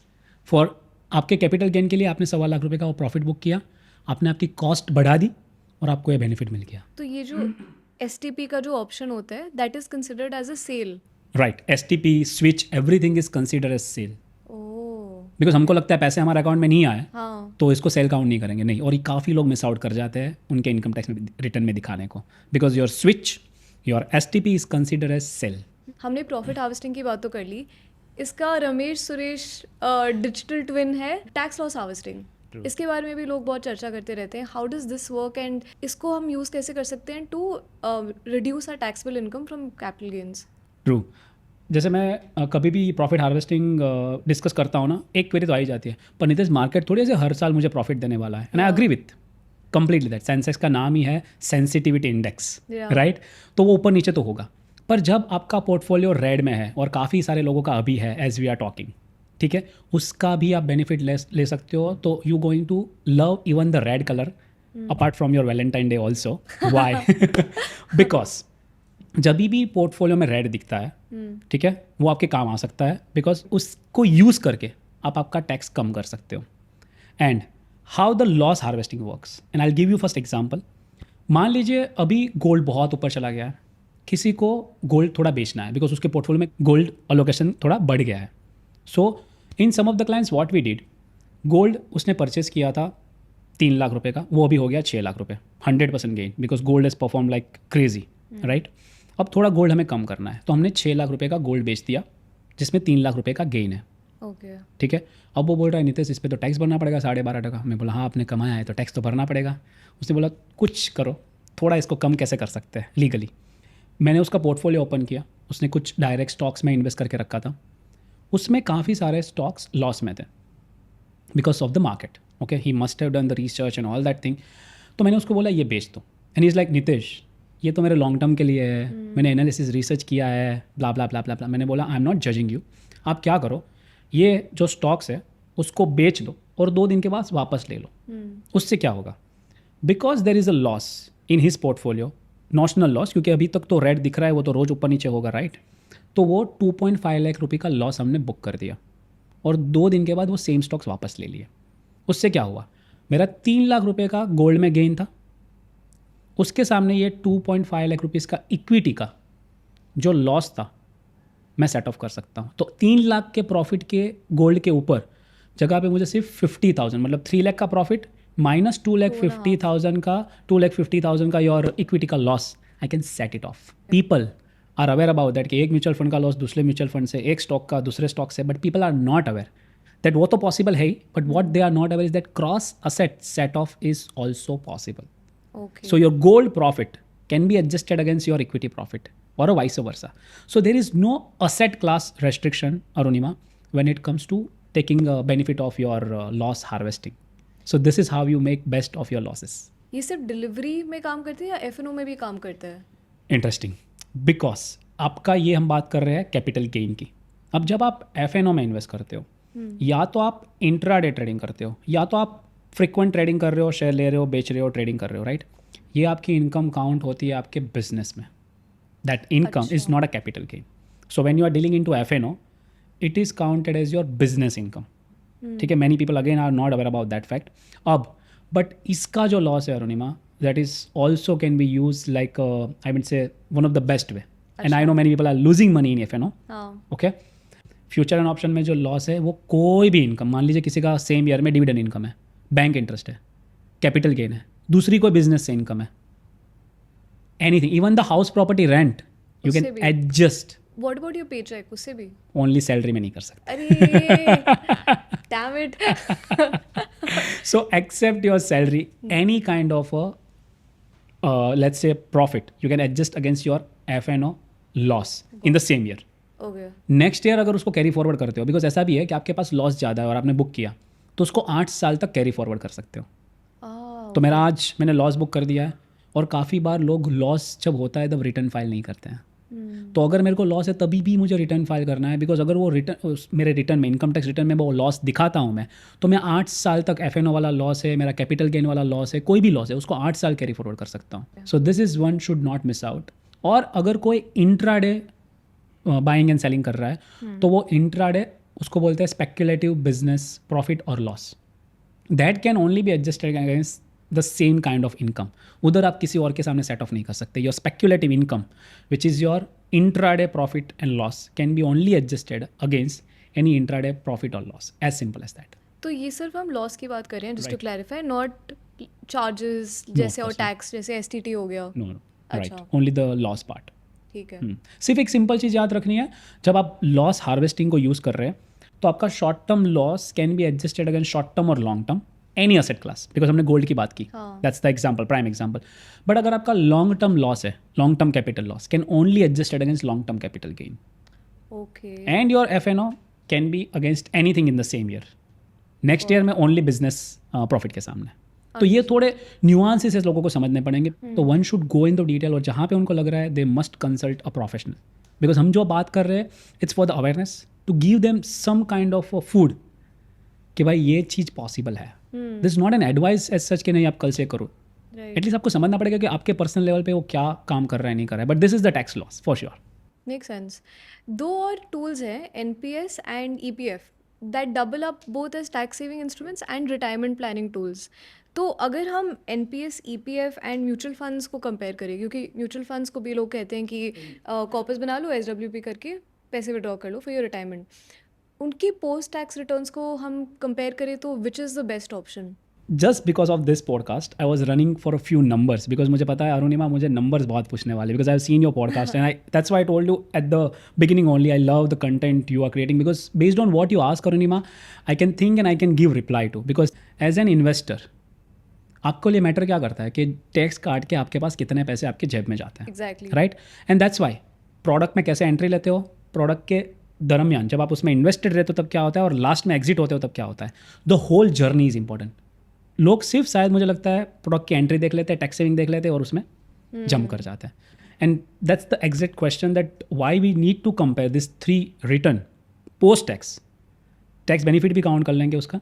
तो first comes the NPS. हम क्या एक example के तौर पे compare कर लेते हैं कि कोई पर्सन है वो 1 लाख NPS में डाल रहा है अगेन न्यू रिजिम में, ठीक है, बिकॉज आप सेल्राइड हो तो आप 14% तक आप डाल सकते हो. दूसरा ऑप्शन है कि आप EPF भी आपका है जो आप टोटल 1 लाख रुपये EPF में कॉन्ट्रीब्यूट कर रहे हो. ठीक है, पहले ये 2 देखते हैं बिकॉज ये सिंपल है और दोनों में आपको टैक्स बेनिफिट भी है जो आपने राइटली बोला, even under the new regime. NPS में तो एडिशनल भी होता है ना 50K? नहीं, तो वो सिर्फ ओल्ड रिजिम में अलाउड है. एडिशनल 50K जो है 80 CCD1B, हाँ हाँ हाँ. वो जो है ना सिर्फ ओल्ड रिजिम में अलाउड है. अगर आप न्यू रिजिम में हो तो अगर सिर्फ आप सेल्राइड हो तो ही उसका बेनिफिट ले सकते हो. तो I am just giving this example वो इज समवन इज सैलरी, हाँ, new new regime, tax regime. ठीक है. ठीक है. सो ओल्ड रिजिम में भी आप अप टू 10% कॉन्ट्रीब्यूट कर सकते हो, पर वो जो आप 50,000 बोल रहे हो ना वो नहीं कर सकते.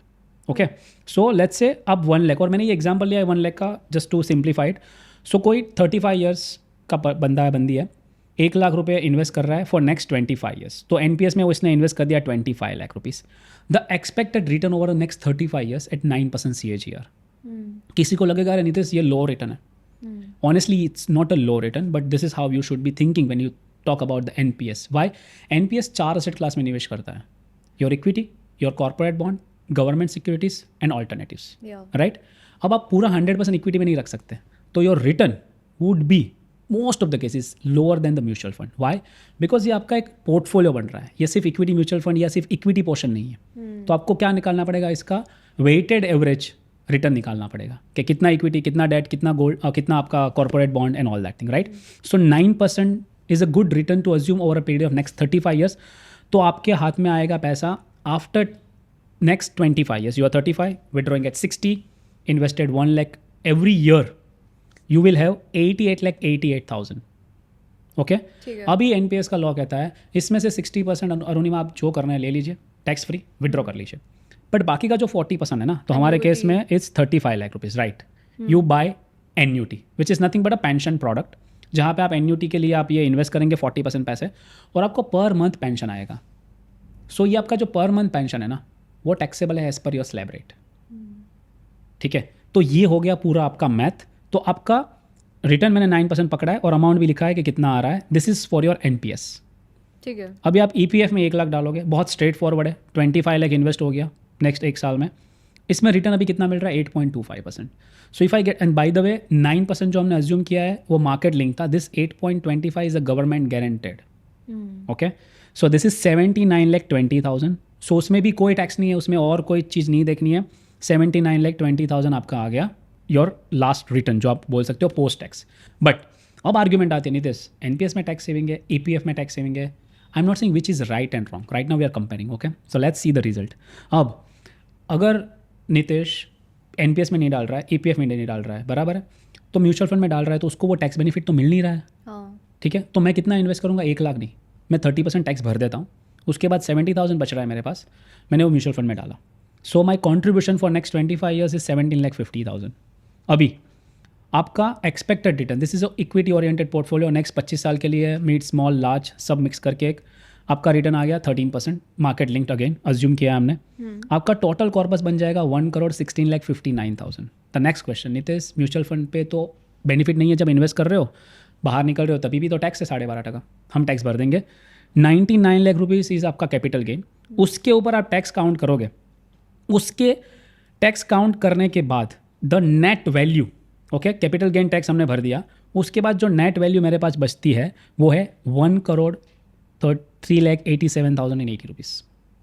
माई point here is that what we have considered, tax benefit consider कर लिया, टैक्सेशन म्यूचुअल फंड में लगता है वो भी कंसिडर किया, जब म्यूचुअल फंड में इन्वेस्ट करो तब टैक्स बेनिफिट नहीं मिलता है वो भी कंसिडर कर लिया। This is a number look like for 1 lakh rupees. Now my suggestion, I am not saying NPS is good, EPF is good or mutual fund is good. My point is that this is the number, what suits you. अब कोई है जो behaviour manage ही नहीं कर पा रहा है, now I'll wear my investing hat, कोई बिहेवियर मैनेज नहीं कर पा रहा है, आप जाओ एनपीएस में लॉक इन रहोगे, it's better for you because आप वेल्थ तो क्रिएट करोगे। वरना हर अप डाउन में आप निकल जाओगे म्यूचुअल फंड से, स्टॉक से बाहर, that's not for you. If you are learned, if you have someone to guide, और आपको लग रहा है कि नहीं यार ये पैसा है ना म्यूचुअल फंड में डाला है, मैं उसको टच नहीं करूँगी, ये मेरे फ्यूचर 55 ईयर्स नितेश या अरुणिमा के लिए है, तो आपको इश्यू नहीं है फिर, क्योंकि आप कंट्रोल कर सा रहे हो, लिक्विडिटी आपके पास। बाय द वे इसमें तो मैंने वो अपना प्रॉफिट हार्वेस्टिंग, लॉस हार्वेस्टिंग कुछ यूज़ भी नहीं किया है म्यूचुअल फंड में। ये सब टेक्निक यूज़ करोगे तो आपका प्रॉफिट और बढ़ जाएगा। बट मैं आपको प्लेन वेनिला सिंपल एग्जांपल दे रहा हूँ, this is how it look like. So you can have a combination of EPF, NPS and mutual fund, you can have EPF plus mutual fund, it is based on your personal goals and risk appetite and other things which suits you. Understood. तो while it is a personal choice, अगर हम playing field को level करें तो it seems like post tax returns wise mutual funds are the winners. ठीक है, if we speak about stocks, bonds, mutual funds, FNO, तो उनका टैक्सेशन कैसे डिफर करता है? Right, if you would have asked me before July 24, मेरे को पूरा ऐसा कुछ बुक्स लेके बैठना पड़ता being a CA also, but जुलाई 2024 के बजट में हमारे एफएम ने कैपिटल गेन को बहुत सिंप्लीफाई कर दिया।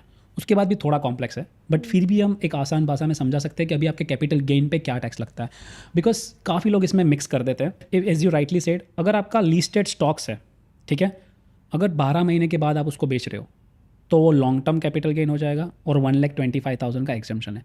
अगर 12 महीने के पहले बेच रहे हो, ओके, तो आपको 20% टैक्स देना है, which is your short term capital gain. तो there you have to see short term and long term in terms of 12 months, that's there. Unlisted stocks, आप अनलिस्टेड स्टॉक में भी इन्वेस्ट कर सकते हो, आपके पास ई सॉप है, प्री आईपीओ, हाँ, यस, प्री आईपीओ, तो उसको आपको 24 मंथ्स तक होल्ड करना पड़ेगा, तब जाके वो लॉन्ग टर्म होगा। एक बात ये अच्छी हुई, जैसे आपको बोला सिंप्लीफाई होगा, तो all the long term capital gain आपको कुछ नहीं याद रखना है, 12.5%। अब आपको सिर्फ ये देखना है कि लॉन्ग टर्म, शॉर्ट टर्म का 24 मंथ्स का ड्यूरेशन है, 12 मंथ्स का ड्यूरेशन है, और अनलिस्टेड आप 24 मंथ्स के पहले बेच दोगे तो आपको स्लैब रेट के हिसाब से देना पड़ेगा। स्टॉक लिस्टेड वाले उसमें बेनिफिट दिया है 20% का ही, तो आपका सैलरी इनकम आपका 30-40% आपका जो भी बेस रहने दो, इररिस्पेक्टिव, राइट। अभी इंट्राडे आप ट्रेडिंग कर रहे हो तो आपका वो स्पेक्युलेटिव इनकम काउंट होगा और आपका बिजनेस के हिसाब से आपका स्लैब रेट आएगा, उसमें कैपिटल गेन नहीं है, तो आपका बिजनेस के हिसाब से आपको बिजनेस इनकम दिखा के या लॉस दिखा के आपको देना है। FNO again your business income tax as per your slab rate, not a capital gain. Your mutual fund equity oriented, same as your listed says, more than 12 months 12.5, less than 12 months is your 20%. If you are investing in a debt fund, now there is no benefit as such, because any period of time you are holding your debt mutual funds taxed as per your slab rate. Achha. So there is no benefit. So mutual fund, equity having a better taxation. So that's about your तो whole. इन सब asset classes के लिए अलग अलग हमें returns file करने पड़ते हैं क्या उनके गेन्स के नो, लिए? It's a good point. Because आपको जब रिटर्न फाइल करने हैं, आपको चीज़ ये देखनी है कि आपकी ओवरऑल इनकम में क्या क्या है. नॉट फॉर दिस, बिकॉज मान लीजिए आप सेल राइट हो, ठीक है, पर आप साथ उसके साथ म्यूचुअल फंड में भी इन्वेस्ट करते हो, एफ भी इन्वेस्ट करते हो, राइट. तो आपको अगर आपकी एफ इनकम है तो आपको बिजनेस एंड प्रोफेशन वाला ITR 3 है वो फाइल करना पड़ेगा, पर उसके अंदर ही आपकी सैलरी दिखाओगे, उसके अंदर ही आप ये दिखाओगे. तो एक पर्सन को सिर्फ कोई भी एक ITR फाइल करना पड़ेगा, ITR 1 2 3 4 फॉर एग्जाम्पल. इसमें से आपको कोई भी एक शूट करेगा, उसके अंदर आप बाकी सब इनकम डाल सकते हो. ITR 1 is the simplest one. आपकी सिर्फ सैलरी इनकम है, आपकी लेस देन 1 हाउस प्रॉपर्टी है, बैंक इंटरेस्ट है, थोड़ा सा आपके पास कुछ डिविडेंड है, और आपकी income is less than 50 lakh salary income. ITR 1 is for you. It's as simple as that. But you don't have to file a separate return for that. But based on the income, your ITR would change. अच्छा, ITR 2 3 4 में क्या होता है?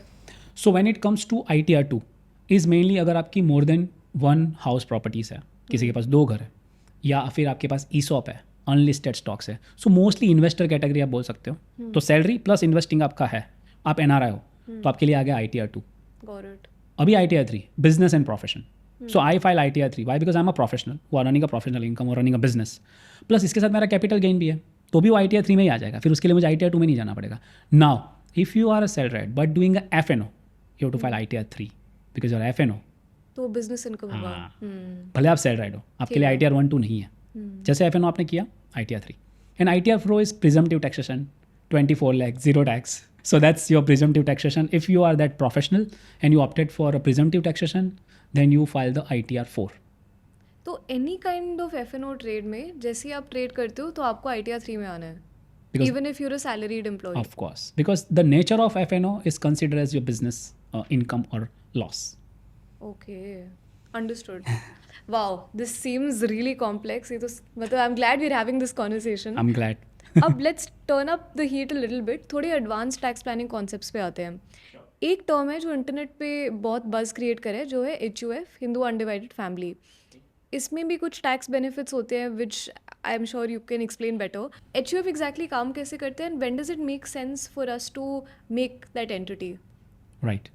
So जो भी Hindu, Buddha, Jain and Sikh watching this podcast are already having an HUF. अच्छा. हाँ, I know it's a bold statement. So HUF is by law. अगर आप ये 4 रिलीजन में आते हो, आप मैरिड हो, तो आप HUF आपका ऑलरेडी एग्जिस्ट करता है. आपको इसको सिर्फ रजिस्टर करना है. रजिस्ट्रेशन का प्रोसेस बहुत सिंपल है.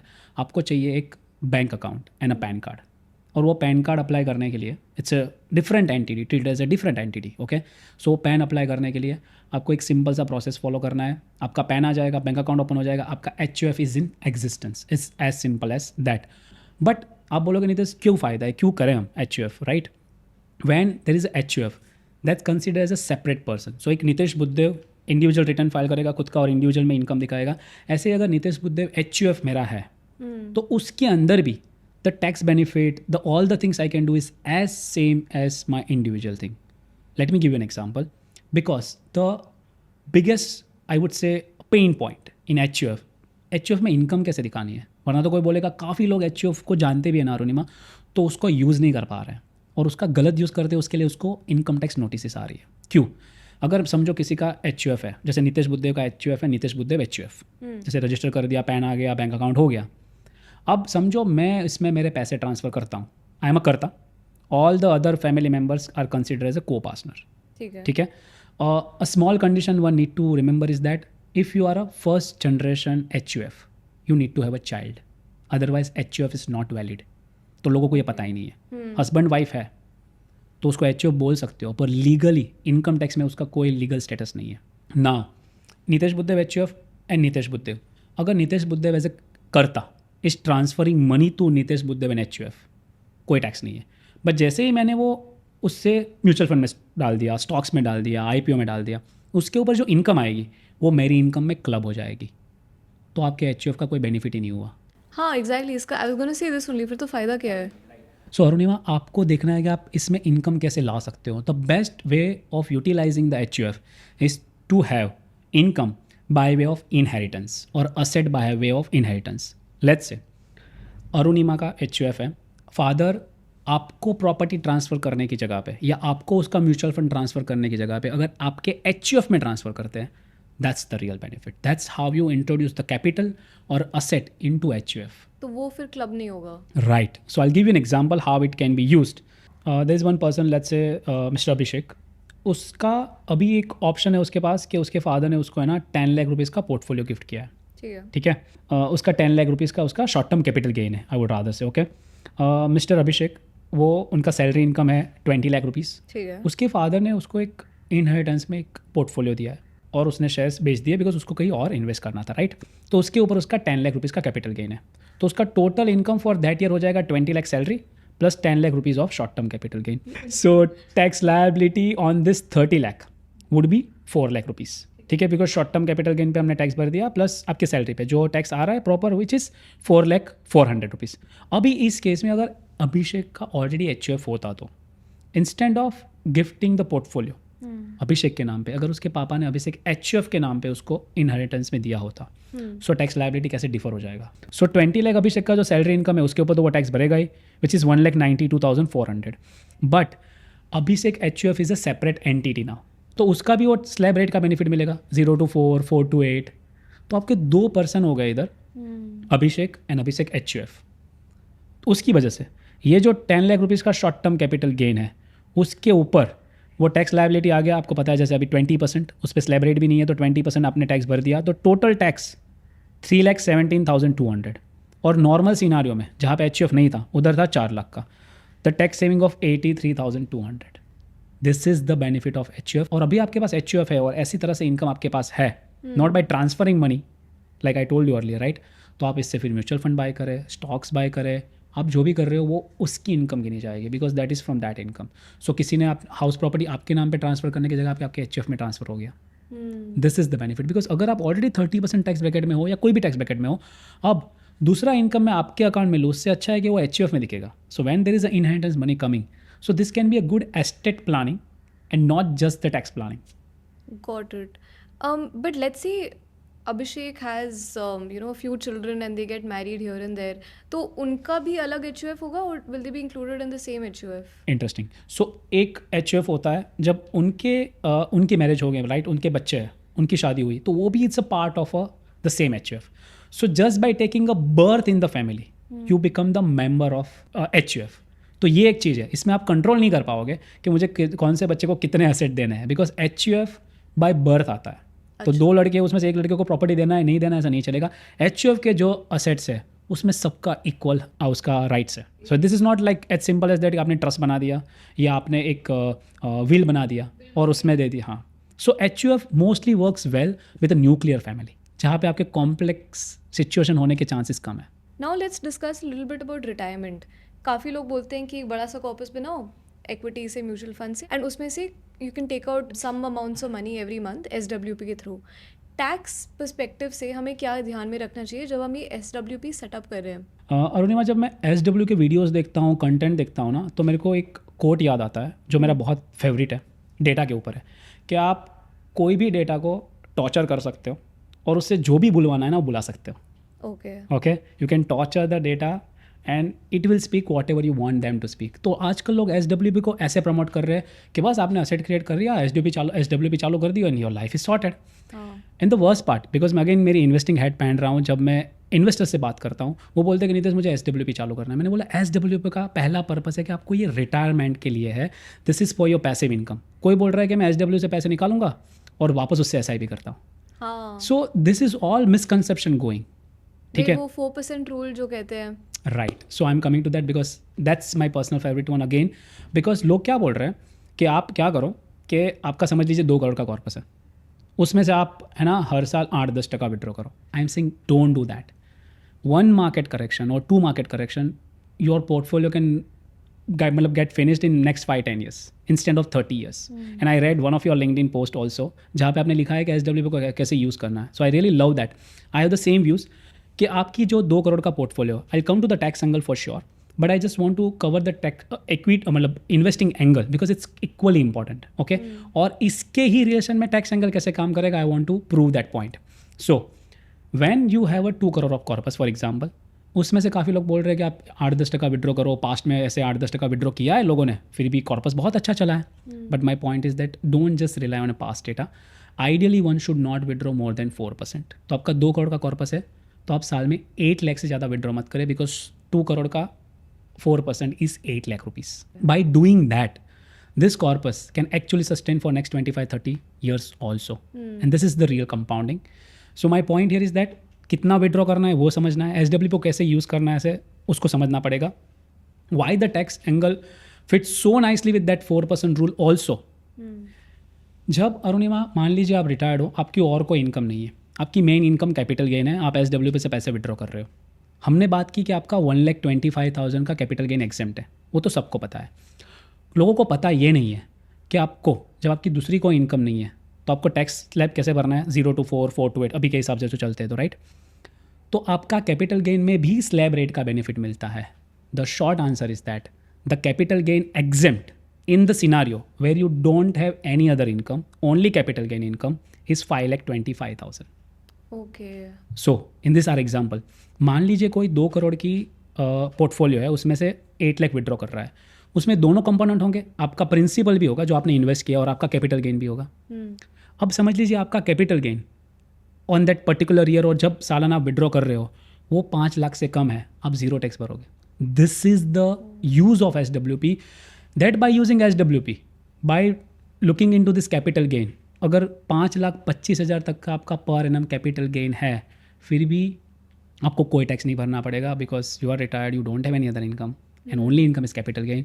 तो SWP works wonderful, but if you thought through properly how the investment works, what is the thesis and how the taxation works, that's the brilliant thing. Basically एक sustainable तरीके से पैसों को withdraw करना है so that you have a corpus and at the same time आप tax benefit भी ले सकते हो. And that also 5,25,000. 5,25,000 yes, that's काफी huge. significant है ये तो. Right. और समझ लीजिए कपल है, दोनों में से थोड़ा थोड़ा SWP चल रहा है. Into two. Love Now we are in sync. Yeah. Tax saving के perspective से arbitrage funds and debt mutual funds FDs को कैसे कंपेयर कर सकते हैं? Which is better? अरुणिमा क्या हो रहा है, लोगों को लगता है म्यूचुअल फंड सही है but only for the long term. ऐसा नहीं है. म्यूचुअल फंड आपके short term, medium term, long term सब चीज़ों के लिए हो सकते हैं. Specifically not just from the return perspective. आप ऑफकोर्स रिस्क एडजस्टेड रिटर्न देखें. जब मैं इन्वेस्टिंग की बात करता हूँ तो मैं बात करता हूँ कि आपको रिस्क एडजस्टेड रिटर्न देखना है और टैक्स एडजस्टेड रिटर्न भी देखना है. तो लोग टैक्स एडजस्टेड रिटर्न नहीं देखते, काफ़ी लोग रिस्क एडजस्टेड भी नहीं देखते. And why it is important to see the arbitrage versus debt fund और FD. मान लीजिए किसी को है ना 2 साल के बाद घर लेना है, उसके पास 10 लाख रुपये लमसम पड़ा है, उसके पास 2 चॉइस है कि उसका FD करे या उसका और क्या यूज़ कर सकते हैं. तो most of the people just go and do the FDs because 1-2 साल में पैसे चाहिए. कौन म्यूचुअल फंड में डालेगा? और आई वुड ऑल्सो सजेस्ट कि आप इक्विटी म्यूचुअल फंड में नहीं डालें because it's lesser than 5 years. Ideally 5-7 साल के ऊपर होराइजन है तो ही इक्विटी फंड में आए. राइट. मैं एग्जाम्पल देता हूँ, 10 लाख रुपये का आपके पास एक अमाउंट है जो आपको नेक्स्ट 1-1.5 साल में चाहिए कोई भी गोल के लिए. ठीक है, आपको अब्रॉड जाना है, आपको कुछ भी करना है उससे. राइट. अब आपके पास चॉइस है, तो आप डेट फंड में पैसे डालें या FD में डालें. Let's see 7% return we can expect. FD का रेट ऑलरेडी कम हो गया है, debt fund also in the same range. तो आपका 1 साल के बाद जब आप 12 मंथ्स के बाद वो FD में से पैसे विड्रॉ करने जाओगे या डेट फंड का रिटर्न देखोगे तो होगा टोटल पोर्टफोलियो वैल्यू 10,70,000. अब टैक्स ये बोलता है considering you are in the higher slab 30%, आप डेट फंड में हो या FD में हो, आपको स्लैब रेट के हिसाब से टैक्स भरना है and you are in 30% tax slab, then you will pay 20,840 tax. तो 70,000 में से आपका 21,000 लेके गए टैक्स मैन. ठीक है. बट वही जगह पे arbitrage fund which many people are not aware, a good way to invest into mutual fund for your short term to medium term need. Why? Same 10 lakh, almost same return like your FD and liquid funds kind of a product. 10,70,000 आपका उसमें भी हो गया. ठीक है. But arbitrage fund का taxation है ना, इक्विटी टैक्सेशन आता है. Because of that you have to pay tax after 1 year as a long term capital gain at 12.5. But उसमें हमने को मिलता है 1,25,000 का एग्जेम्पशन. तो because of that in this case I will pay zero tax. So that's a tax saving of 21,840 in 1 year. Got it. And even if ये मतलब 10 से 20 भी हो जाए the base invested amount, True. right? Because वो tax rate ही low है, then at the same time we pay a lower amount. Perfect. And also Arunima, आप जब इसमें इन्वेस्ट कर रहे हो आपका रिस्क मोटा मोटी से है, बिकॉज आर्बिट्राज फंड कैसे काम करता है आपने को पता है. दो इट्स अ मार्केट लिंक्ड. ठीक है. तो आपका रिटर्न ऑलमोस्ट उसके आजू बाजू में आ रहा है, आपका कुछ रिस्क ज़्यादा नहीं है, बट बिकॉज ऑफ टैक्स आपका अमाउंट बढ़ता जा रहा है, राइट। और अगर आपका 1 साल के कम भी होराइजन है फिर भी आपका टैक्स 20% है, still it's not 30%। I know we spend so much time discussing कि टैक्स कैसे बचा सकते हैं, बट वन थिंग जो मेरे को बहुत अनफेयर लगता है कि जो अल्ट्रा रिच लोग हैं ना, आई mean they pay close to zero tax, not zero tax but कम से कम टैक्स भरते हैं। ऐसे कैसे होता है? Because Arunima see tax law सबके लिए सेम है, बट काफ़ी लोग है ना सिर्फ टैक्स फाइलिंग करते हैं, एंड द पीपल वो अंडरस्टैंड टैक्स, ओके, और the ultra rich HNIs do the tax planning. The difference between this is two tax filing is your one in a year activity, जहाँ पे आप compliance करते हो because आपको compulsory करना है, आपने क्या पैसा कमाया उसका हिसाब देना है, ठीक है, गवर्नमेंट को, और आपने क्या क्या टैक्स भरा है, कुछ और भरना है कि नहीं, ब्ला ब्ला ब्ला ब्ला ब्ला। ये हो गया आपका टैक्स फाइलिंग। वो लोग करते हैं टैक्स प्लानिंग। प्लानिंग क्या होता है, ड्यूरिंग द ईयर होता है, ठीक है, उससे वो टैक्स बचाते हैं। Late me give you one example. हमने काफ़ी सारे डिडक्शन एग्जाम्पशन बात की है, ये सब हमने टैक्स प्लानिंग की ही बात की है, बराबर है। इसके अलावा let's say most of this wealthy people understand the taxes, they have someone to guide और they understand the taxes and that's why they plan. एक प्लान का एंगल बता सकता हूँ मैं आपको, जो मैंने देखा है काफ़ी HNIs अल्ट्रा HNI ने यूज़ किया है, हमारे क्लाइंट हो या और किसी ने भी, बराबर है। जब आप मान लीजिए कोई भी लॉन्ग टर्म आपका कैपिटल गेन है, अभी हमने बात की कि आपको 12.5% उसके ऊपर टैक्स भरना है, ठीक है। अब मान लीजिए किसी का पोर्टफोलियो वैल्यू है, आप आज किसी ने इन्वेस्ट किया, मान लीजिए उसने 5 करोड़ इन्वेस्ट किया है, या total over a period of 5 crore invest किया है, और उसका भी पोर्टफोलियो वैल्यू इज 10 करोड़, ठीक है। अब 5 करोड़ के गेन पे तो बहुत सारा टैक्स आएगा, around 60-70 lakh rupees.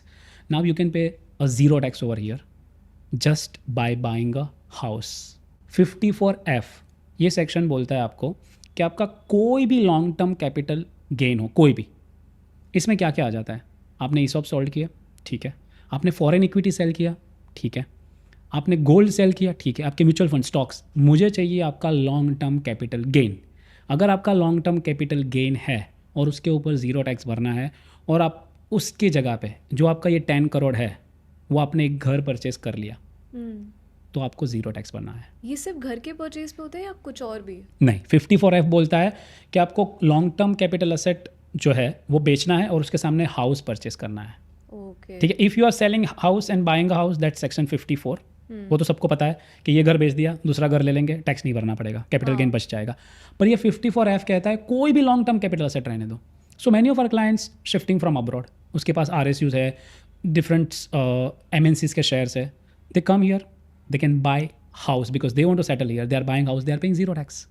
So my point here is that what you rightly asked, of course they are, most of them running our businesses, their businesses, तो business में भी काफ़ी सारी expenses claim कर सकते हैं। I know that's a bit unfair with a salaried class, because मैं एक data देख रहा था, on an average a salaried person pays 3 to 4 month of his or her income in taxes. बहुत कम चांसेस है, बट काफ़ी सारे हमने आज बात की है वो सैलरीड के लिए काम किया है। But if you are HNI ultra HNI, people know that how to plan well the same taxation. I guess tax laws are the same, but they're just smarter at tax planning. If I want a shot at creating generational wealth, तो वो कौन सा sustainable तरीका है जिससे हम create कर सकते हैं? मैंने एक फॉर्मूला डेवलप किया उसके लिए, and I want to tell that though some part of the formula many people are knowing, but I wanted to put that in a context of a formula, because we all understand when we give in that piecemeal information, right?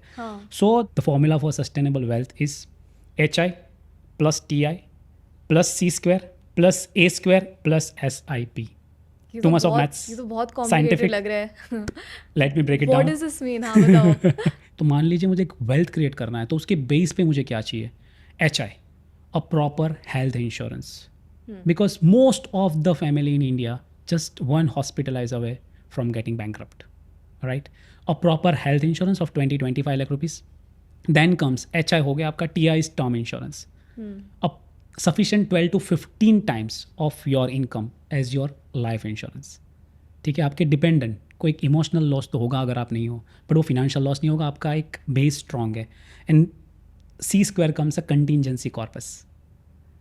अगर 6 month का मेरे पास पैसा पड़ा है जिसके ऊपर कोई market risk नहीं है, वो एकदम सेफ पड़ा है, कल कोविड आ जाए, कल जॉब लॉस हो जाए, कुछ भी हो जाए, 6 month of my monthly expense set aside as a contingency corpus, you are sorted with your base. Arunima, trust me, I have talked to more than 60-80,000 people in terms of tax planning and all these things through a various channel, right? This is that basic need to base on your strong HI plus TI plus C square. Now it comes to A square is your asset allocation. Normally people directly jump to the investments. नहीं, आप देख लीजिए कि आपको जो पैसे invest करना है उसको आप कैसे डाइवर्सिफाई कर रहे हो. Your equity, debt, gold and global equity. अगर ये 4 असेट क्लास आपके पास है अरुणिमा, मोर देन 90% पीपल को इसके अलावा कुछ चाहिए नहीं. Trust me. Equity, debt, gold and global equity. Okay, and you are sorted, be your portfolio 5 lakh or 50 crore. Trust me, I'm telling you based on the data and logic and rational and all the data I have. 90% of your आपका जो return बनेगा ना वो asset allocation में से आएगा. हम भागते हैं प्रोडक्ट के पीछे, हम भागते हैं कौन सा म्यूचुअल फंड अच्छा है, कौन सा स्टॉक अच्छा है. नहीं, आपने ये बराबर देख लिया ना तो you are sorted. Last but not the least, everyone's favourite SIP. And I am not just saying about mutual fund SIP. Any investments, be it your EPF, consistently invested into that, your mutual funds, your stocks, the things which you understand, which is good for you, consistently invested regularly will definitely compound. So if you are following this formula, now after decoding this, it looks simple, but following this is not easy. Financially indestructible बन जाओगे आप.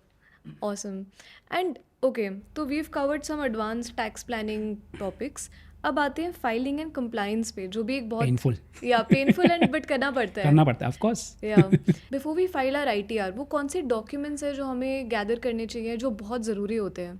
AIS करके एक form आया है, annual information statement. Income tax के पास आपका पूरा डेटा अरुणिमा ऑलरेडी है. ये AIS अगर आपके पास आपने आपके इनकम टैक्स पोर्टल से डाउनलोड कर लिया, ठीक है, तो उसके अंदर क्या क्या है, आपका सैलरी में कितना TDS कटा, आपका और कोई प्रोफेशनल फीस में कितना TDS कटा, आपने कौन से स्टॉक्स म्यूचुअल फंड में इन्वेस्ट किया, ये भी आप होता है. यस आप फॉरेन घूमने गए उसके लिए आपने कुछ वो एक्सपेंस किया, उसके लिए जो आपने फॉरेन एक्सचेंज कन्वर्ट किया होगा वो आ गया.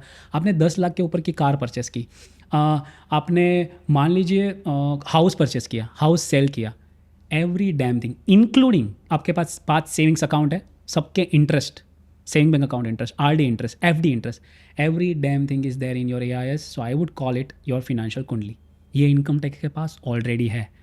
जब आप AIS खोलोगे आपको लगेगा अरे ये तो मेरे को भी नहीं पता है, ये तो ऑलरेडी इधर है, या आप मिस आउट कर जाओगे. ये तो मतलब इनकम टैक्स टाइप का स्टॉकिंग चल रहा है. ब्रह्मास्त्र है उसका. ब्रह्मास्त्र. सो ये पर यूज़फुल इसलिए भी है कि अगर आपका AIS आपके पास है और आपका बैंक स्टेटमेंट आप ले लीजिए, फिर अभी क्या हो रहा है, आपके प्रीमियम रिसीट हो गए, आपकी डोनेशन रिसीट हो गई, उस सब के जो एक नंबर आते हैं उसके, या पॉलिसी कॉपी का नंबर है, ये सब भी आपको डालने पड़ते हैं.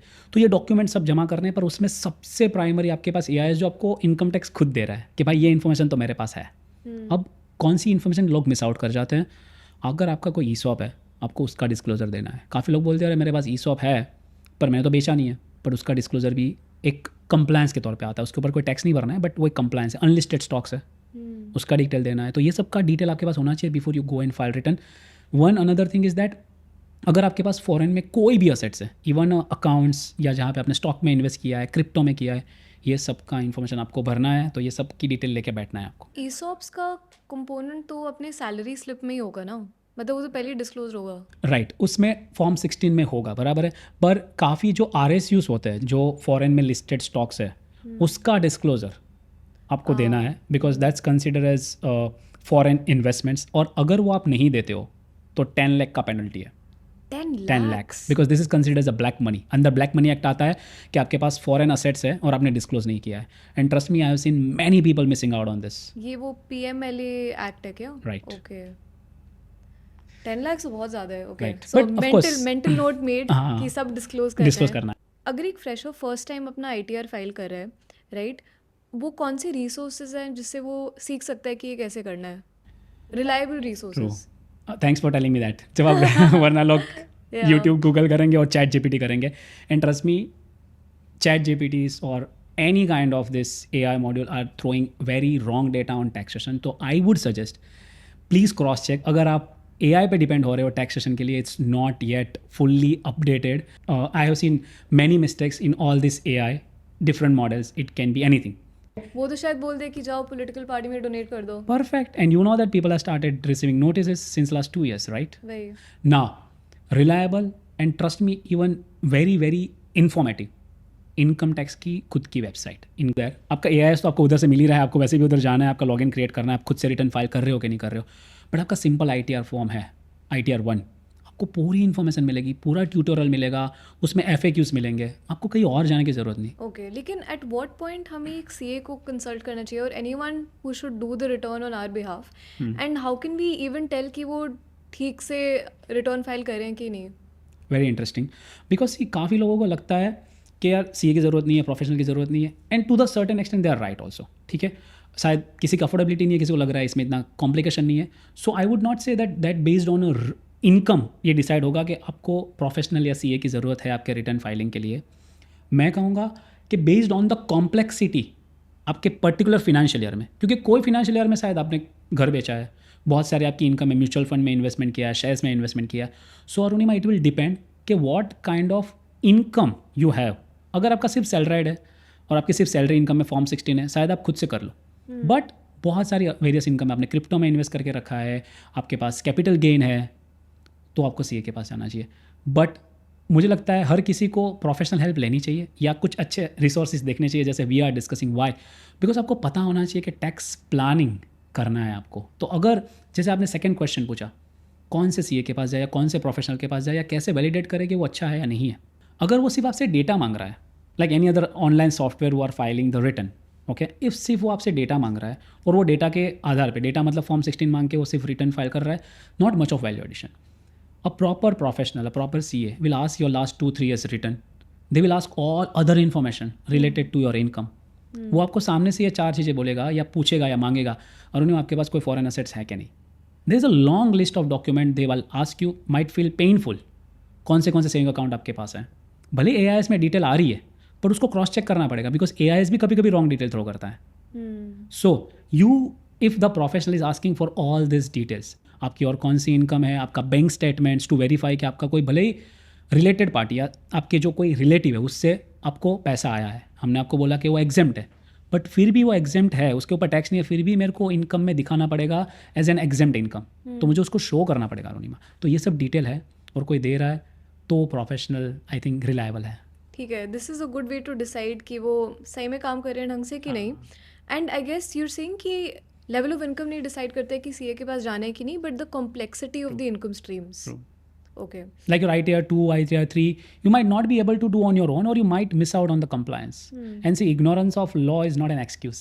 आप नहीं बोल सकते अरे मैंने किसी का खून कर दिया, मुझे पता नहीं था, उसकी सज़ा फांसी है, आपको मिलेगी। एंड जब हम टैक्स सेविंग के लिए इन्वेस्टमेंट्स करते हैं उस टाइम पे कई सारे मिस्टेक्स भी हो जाते हैं, because we doing it in a rush and last minute में सब कुछ हो रहा होता है, एग्जाम के एक दिन पहले ही प्रेपरेशन शुरू होगी। तो what are some common mistakes जो मोस्ट लोग करते हैं? लाइक यू राइटली सेड, वो हमको है ना वो एग्ज़ाम वाली आदत हो गई है कि 1-2 दिन में पढ़ाई की है, लास्ट 15 दिन 1 महीने में स्टडी की है, कुंजी उठा लो उससे ही आएंगे क्वेश्चंस। तो है ना वो शॉर्टकट की शायद वो एक हैक सबको समझ गया है या एक जुगाड़ समझ गया है, तो वो लोग उससे ही यूज़ करते हैं, बट ऐसा नहीं करना चाहिए। उससे क्या होता है, most of the times people just fall for a wrong tax saving instruments, and that's why I always say that your tax saving should be a by product. अगर मैं टैक्स सेविंग के लिए करूँगा, वो कुछ भी रहने दो, EPF, NPS, insurance policies, anything, even ELSS, तो शायद वो रॉन्ग होगा। क्या उसकी मेरे फिनेंशियल लाइफ में ज़रूरत है, क्या वो मेरे पोर्टफोलियो में फिट बैठ रहा है, तो ही I should be looking that first from that angle, और उसके बाद टैक्स सेविंग क्या हो रहा है मुझे ये देखना है, then the chances of error reducing significantly. Do we only have to file ITR जब हमारी इनकम टैक्सेबल होती है, या फिर जब टैक्सेबल नहीं है तब भी we should file it? So again many people are not aware, 3 criteria है। आपकी इनकम वाला क्राइटेरिया तो सबको पता है कि अगर समझ लिए कोई न्यू रिजिम में है और जिसे इसकी इनकम 4 लाख के ऊपर हो रही है, भले टैक्स नहीं भरना है पर ITR भरना है, तो ये हो गया इनकम बेस्ड क्राइटेरिया। फिर आता है kind of expense based criteria जो इनकम टैक्स में डिफाइंड है। अगर आपने पूरे साल में 1 लाख के ऊपर इलेक्ट्रिसिटी बिल भरा है आपके घर का, तो भी आपको रिटर्न फाइल करना है, भले आपकी इनकम कुछ नहीं है, जस्ट इलेक्ट्रिसिटी बिल। और 2 लाख रुपीज़ से ज़्यादा आपकी फॉरेन ट्रैवल एक्सपेंस है ऑन यू और अदर फैमिली मेम्बर, 2 लाख से ज़्यादा फॉरेन एक्सपेंस किया है। ये सब क्यों है? टैक्स फाइलिंग को ब्रॉडन करने के लिए। वी स्टार्टेड विद दैट कि कितना लो टैक्स बेस है, राइट? तो जो ब्लैक मनी है वो लोग क्या करते हैं, इनकम तो नहीं दिखा रहे, पर जब एक्सपेंस करेंगे तब वो शायद पकड़े जाए। So that's why expense based criteria हो गया। ऐसे बहुत सारे क्राइटेरिया है कि based on expense you have to file your return, ठीक है, भले इनकम नहीं हो। और थर्ड क्राइटेरिया इज वॉलंटरी, आपको वीज़ा चाहिए, आपको कल लोन चाहिए, तो तब जाके कुछ नहीं करोगे आप, क्योंकि आपको 3 साल के रिटर्न मांगे कि कहाँ से लाओगे. So even if you are not required to file the return, you should ideally file, because that's the proof कि what's your income look like, what's your as an let's say a tax payer citizen of India और non tax payer also, but आपके पास income का proof क्या है? आपका loss carry forward करना है आपको. हमने लॉस की बात की, लोग क्या बोलते हैं, मेरे को एफएनओ में लॉस है, छोड़ो कौन फाइल करेगा रिटर्न, एक तो कंप्लायंस के पैसे देने पड़ेंगे. बट वो लॉस को आप 8 साल तक कैरी फॉरवर्ड कर पाओगे, जब फ्यूचर में गेन होगा उसके साथ ऑफसेट कर पाओगे, पैसे बच रहे हैं आपके. सो लॉस को अगर कैरी फॉरवर्ड करना है तो भी मुझे रिटर्न फाइल करना है. डिफर्मेंट के जो बेनिफिट्स होते हैं, वही टैक्स लॉस हार्वेस्टिंग जिसकी बात की हमने. Perfect. Got it. On that note, thank you so much for your time Nitesh. बहुत सारे न्यूआंसेस जो टैक्स प्लानिंग में होते हैं वो समझ आया मुझे, and I hope for the audience also it was very insightful. I am hoping for the best. Awesome, thank you. Thanks to Nitesh. अब हमें पता है ढेर सारे हैक्स टू सेव टैक्स, खासकर as a salaried employee. Tax से जुड़े और कौन से टॉपिक्स हमें कवर करने चाहिए, कमेंट्स में ज़रूर शेयर करें. This is Arunima Rao signing off. मिलते हैं अगली बार.